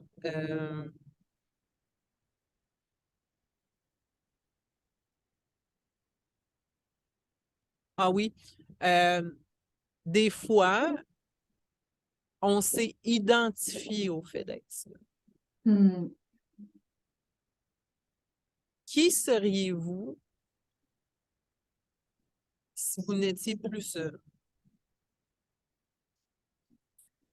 Parce que des fois, est-ce que vous vous reconnaîtriez si vous n'étiez plus seul? Parce que des fois, tu sais, par exemple, quand on est jeune, bon, au Québec, on va dire les gens qui sont au rejet, tu sais, qui sont mis à part, qui sont souvent seuls. Moi, ça a été le cas, là, j'ai changé d'école, ça a été très Mhm. difficile. J'ai passé beaucoup de récréation seule, puis même si j'allais vers les gens, tu sais, à cet âge-là, ben, je me faisais dire ah, on est trop, tu sais, est-ce que je peux jouer avec vous? On est trop, demande à telle autre personne, puis tu Ouais. sais, finalement, je Mhm. finissais seule. Donc, même si je ne voulais pas créer ça, tu sais, j'allais vraiment, j'allais. Euh, euh, mais qui serais-je si je serais plus seule, tu sais? Puis j'avais vraiment une identité de fille comme ça, tu sais. Puis j'ai Mhm. passé au secondaire, tu sais. Puis à travers le secondaire, puis j'étais vraiment, j'avais pas beaucoup d'amis, j'étais pas dans les filles connues, populaires et tout. Puis à un moment donné, en secondaire 5, j'ai fini présidente de classe. Puis ça, pour moi, ça a été un changement d'identité. Je n'étais pas Mhm. devenue la fille populaire non plus, mais c'était très symbolique pour moi. Et puis, il y a un changement d'identité qui a commencé à se faire à ce moment-là. Et souvent aussi, c'est vraiment, des fois, ça peut être un des blocages à la guérison mais je me reconnaîtrais plus si j'étais plus seule. Tu sais, donc, Mhm. au niveau des bénéfices secondaires, questionnez-vous, tu sais, c'est juste des pistes comme ça. Est-ce que ça Mhm. résonne en vous? Tu sais, vous seriez qui si vous étiez plus seul? Si vous avez toujours été seul, là, vous êtes rendu à 20, 30, 40 ans, 50 ans, 70 ans, mais c'est sûr que switcher, là, ça veut dire switcher d'identité aussi. Fait que peut-être juste à mettre l'intention de vous ouvrir à d'autres options, tu sais, ouvrir les possibles, comme Mhm. Jen dit. Ah, ça, c'est ce que tu as dit que j'ai adoré. Comment je pourrais créer une ouverture? Tu avais parlé parce qu'il y a toujours en quoi je participe à Mhm. créer et à rester là-dedans, mais comment je pourrais créer une ouverture? Veux-tu nous en parler un peu plus? Tu Euh, avais parlé de mettre des intentions. ouais. Je sais plus comment. Je me souviens plus ce que je t'avais dit, mais Oui, ben en fait, excuse-moi, je l'ai noté, ça m'a marqué. oui, je veux bien. C'est au niveau de, ben, même si je ne sais pas comment, tu Oui, sais, je oui, peux ne pas savoir comment. c'est ça. J'ai noté le décider. Euh, Décider que justement on a envie d'être accompagné, de se sentir entouré, soutenu, compris. Parce que c'est important aussi de noter, ça tu l'as bien souligné, que la solitude, ça peut vraiment être souffrant et que en plus, une des choses de l'être humain dont on a le plus besoin, c'est de se sentir reconnu pour qui l'on est et faire partie du groupe parce que c'est un instinct de survie de faire partie d'une tribu. Et il y a longtemps, si on était le seul de la tribu à être pas dans la tribu, à être rejeté du groupe, ben, on pouvait en mourir. Donc ça fait vraiment partie d'un instinct de survie d'être ensemble. Mais du coup, c'est décider, le déclarer. Euh, et même si on ne sait pas encore comment ça va se manifester. C'est comme moi quand j'étais à Tenerife et que je me sentais seule, dans mes intentions, c'était de créer du lien. Et du lien, j'en ai créé. Je vous ai expliqué la salle de sport, mais ça peut être beaucoup d'autres choses en fait, même si en plus la salle de sport, c'est quelque chose qui est très individuel. C'est pas un cours collectif, c'est vraiment chacun pour sa pomme, on va dire. Et finalement, là-bas, je crée du lien. Euh, Mm. donc, c'est vraiment le décider, le déclarer, le ressentir. Ok, je sais pas comment, mais je sais que je vais ne plus me sentir comme ça, que je vais me sentir soutenue, que je vais être entourée. Et ensuite, juste l'incarner, l'être, le vibrer, comme changer cette identité-là, comme tu disais, et être dans l'identité de yes. Allez, aujourd'hui, je me réveille dans la peau de cette personne-là qui est soutenue, qui se sent entourée et qui fait partie du tout, qui fait partie du monde et qui crée du lien facilement. Si on se sent seul parce qu'on a l'impression d'être timide, de pas savoir. Des fois, il y a un petit peu des petites conversations quand on connaît pas encore les gens et qu'on va pas non plus se dévoiler. Ah, tu travailles où? Tu fais quoi? Il y a des gens qui sont un peu gênés par ces conversations un peu de comptoir des fois. Ben, même si on est gêné par ça, on peut quand même créer du lien. Donc, c'est se dire, OK, avec qui je suis aujourd'hui, ben, je vais créer du lien et je deviens celle qui crée du lien à partir de qui elle est. Donc c'est vraiment le décider, même si on ne sait pas comment ça va se, ça va se dessiner, comment la situation, ce qui va se présenter à nous, et, et faire confiance que ça va arriver. Parce qu'au final, moi, quand donc j'étais à Tenerife et là, je suis rentrée en France, je ne suis pas rentrée en France pour créer du lien. Et pourtant, ça s'est créé. Donc c'est aussi ça, savoir que ça va venir et continuer. C'est là où c'est intéressant aussi l'écriture, par exemple. Ça nous permet aussi de réitérer nos, nos envies, nos désirs et de rester connecté à soi. Ça peut être par l'écriture, mais ça peut être juste poser des intentions dans la journée, se rappeler ce qu'on a profondément envie. Quand on est en train de Mm. cultiver des pensées, je suis seule aujourd'hui, j'en ai marre. Ah ben encore, finalement, je suis encore seule. S'observer, oh, c'est qu'une pensée, en fait, c'est pas vrai. C'est pas faux non plus, c'est une pensée, c'est juste, c'est là et on peut décider de s'accrocher et de faire que c'est vrai, ou on peut décider de le laisser partir. Donc, euh, donc voilà, par rapport à ça, en effet, c'est super important et c'est toi qui m'avais transmis ça. En fait, je le savais déjà, mais je sais pas, la façon dont tu me l'as transmis, c'était encore plus fort parce que des fois, notre mental, il peut bloquer.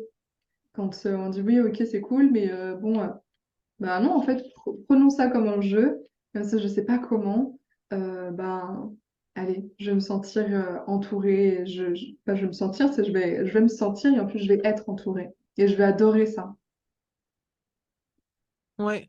Puis, tu sais, c'est pas tant une pensée magique, il y a l'aspect même, je trouve ça intéressant parce que c'est comme si ça remettait aussi en perspective peut-être quelque chose qui est plus grand que nous. Mm. Euh, donc, au niveau spirituel, mais quelque chose de très puissant, tu sais. Puis moi, ça faisait longtemps que j'avais pas fait de vidéo YouTube. Puis bon, comme je disais, je suis en deuil, j'ai beaucoup de peine. Tu sais, j'avais besoin de mariner dans mes trucs, tu sais, puis de laisser ça être. Puis pourtant, je me dis, ah, tu sais, je devrais faire des vidéos. Puis je me suis dit, non, genre, non, c'est pas ça que je sens. Puis quand je vais le sentir, j'en ferai, tu sais. Et j'étais dans beaucoup de tristesse, je pleurais tous les jours. Et puis, il faut vraiment pas sous-estimer le pouvoir de décider. Puis j'ai, dans mon cahier, dans le fond, ben, j'étais pas dans la joie. Puis moi, l'enthousiasme, la joie puis l'amour, là, c'est vraiment mon état de base. Là. Tu sais, je suis hyper enthousiaste. La joie, pour moi, c'est naturel.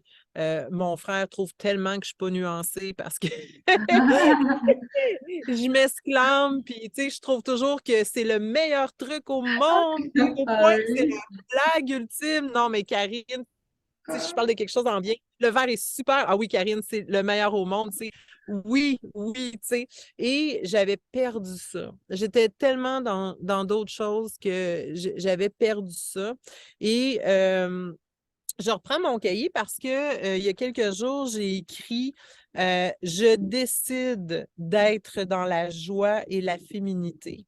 Mm. Je décide d'être délicieuse et de tout trouver délicieux. Mm. Puis je trouve que une des puissances de cet acte de décider, c'est un positionnement.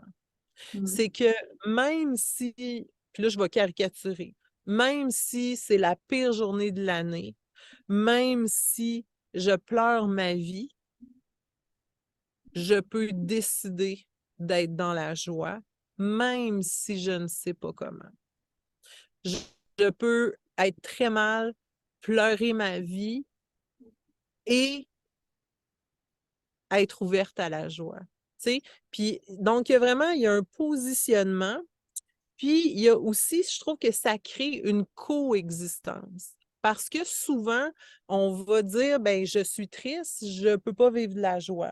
Un peu comme on parlait, je suis dans la solitude, ben, c'est que de la solitude. Non, il peut y avoir des bons moments. Et cette phrase-là, la puissance de cette phrase-là, je peux me sentir seule et vivre des moments de connexion et vivre des moments délicieux. Ça fait exister tout en même temps, puis ça vient vraiment encore plus ouvrir le champ des possibles dont tu parlais. Cette puissance-là, le décider, même si vous ne savez pas comment. Puis ça m'a marqué, quand je t'avais parlé de ça, c'est Kishori Aird, j'espère que je le prononce bien, AIRD, les protocoles de Kishori.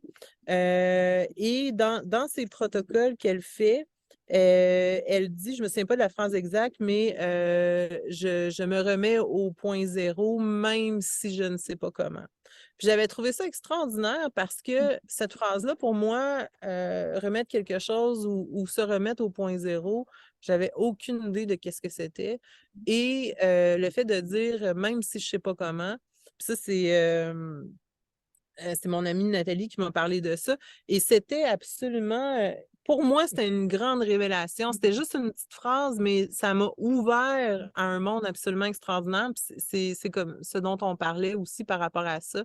Donc, même si je ne sais pas comment, je m'ouvre à connecter avec les gens, même si je ne sais pas comment. Je m'ouvre à faire de l'espace pour mon sentiment de solitude et tout ce que ça réveille et toutes les croyances associées à ça, même si je ne sais pas comment.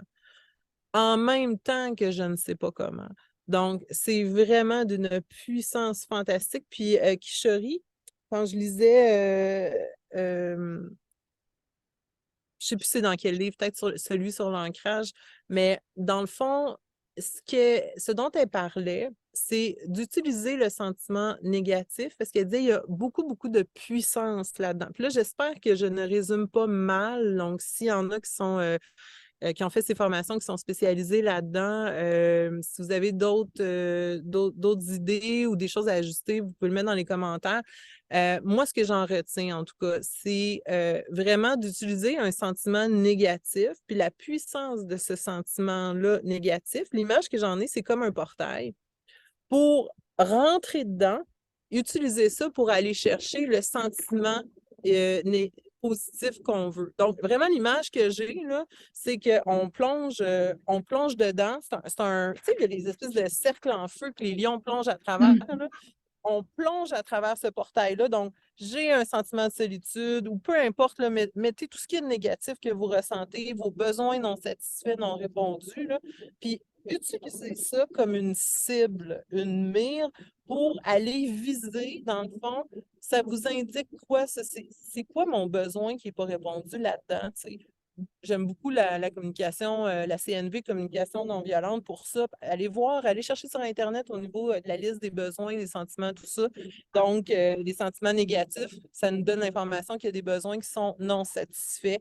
Quels sont-ils? Donc, la solitude, que ce soit un besoin de connexion, de communion. Allez voir dans la CNV vraiment là, la liste des besoins fondamentaux. C'est une petite Bible, un bijou d'informations.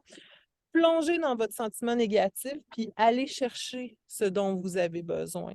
Puis utilisez la force de la douleur. Moi, c'est comme ça que j'ai compris, la force de la douleur pour aller vraiment aller chercher. Là, je vois vraiment, on passe à travers, puis on va chercher, puis on ramène à l'intérieur de soi la connexion. On connecte avec ce besoin-là de connexion, dans le fond.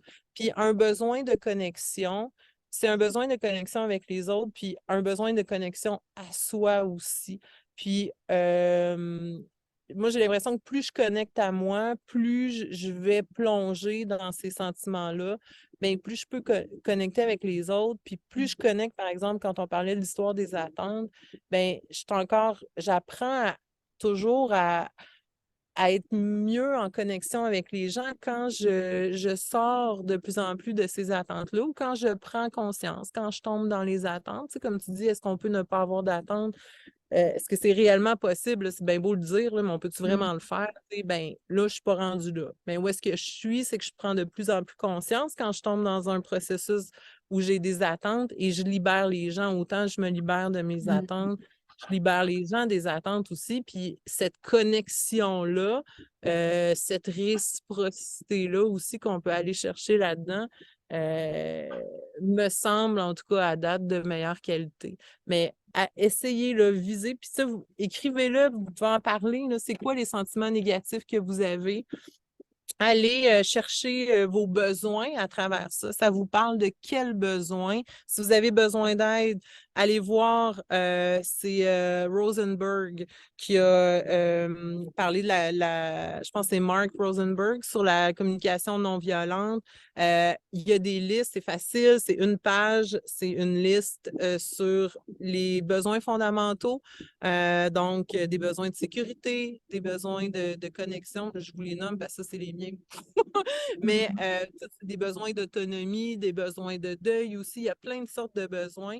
Et c'est ça, aller connecter avec ces besoins-là non satisfaits, ramenez-les dans votre existence, donnez-leur vie, prenez-en soin, voyez-les, soyez attentifs et laissez-les être et exister et décider. Décider. Déjà, quand vous êtes là, vous n'êtes plus en train de souffrir avec un tsunami qui s'en vient. On a déjà dépassé ça. Dépassé, passé à travers, vraiment à travers. Donc, on ne saute pas par-dessus pour Mm. aller voir ce qu'il y a en arrière, mais on plonge dedans, puis on l'utilise comme un tremplin. Tu parlais d'être propulsé. C'est vraiment as-tu des choses à rajouter par rapport à... Moi, je pense que c'est le maximum, là, c'est où Ouais. j'en suis présentement dans la vie. C'est vraiment... Mm. Je s'il y pense en que a qui ont d'autres idées aussi, partagez-les dans les commentaires. Tu sais, les discussions qu'on a, on n'a pas la vérité. On observe où on est. On vous inspire, on partage avec vous, on vit avec vous ces choses-là. Partagez-nous aussi de qu'est-ce que vous vivez, quels sont vos défis. Si vous avez trouvé des associations en CNV, c'est quoi les sentiments que vous avez? Ça parle de quels besoins? Dites-nous ce que vous en pensez, dites-nous ce que vous traversez, ce que vous vivez, ça va nous intéresser comme toujours. ouais. Bah, écoute, merci Karine pour cet échange. C'était très riche. Je serais ravie en effet de lire les commentaires, de lire vos commentaires, voilà, vos petits déclics, là où vous en êtes. Et si vous avez envie de, de poser vos intentions et de les écrire dans les commentaires pour que même symboliquement ce soit marqué, Oh, c'est, j'adore ça! Oui, décidez, écrivez. Oh mon Dieu, on quelle bonne idée! on va créer une belle synergie pour créer tout ça dans vos vies. Un portail, ouais. On est tous ensemble. Rien que déjà de regarder cette vidéo, bah, ça crée, même si c'est à distance, bah, ça crée des connexions. Donc, c'était avec grand plaisir d'échanger avec toutes les personnes qui regardent cette vidéo. Oui, puis vous n'êtes pas seul. On n'est pas seul. Vous n'êtes pas seul. Et si vous voulez aller plus loin, ben avec Jennifer Taliercio, Taliercio. C'est bien ça? C'est ça. Je ne me suis pas trompée cette fois-ci. Donc, Jennifer avec sa magie intuitive. Moi, Karine Baudry, coach Bulldog bienveillante. Vous pouvez nous trouver sur Internet. Alors, merci à tout le monde. Puis, on a hâte de vous lire, de lire vos intentions, vos décisions. Puis, on vous envoie plein d'amour. Oui, oui. Bisous tout le monde. Salut Merci de nous Marie. Bye!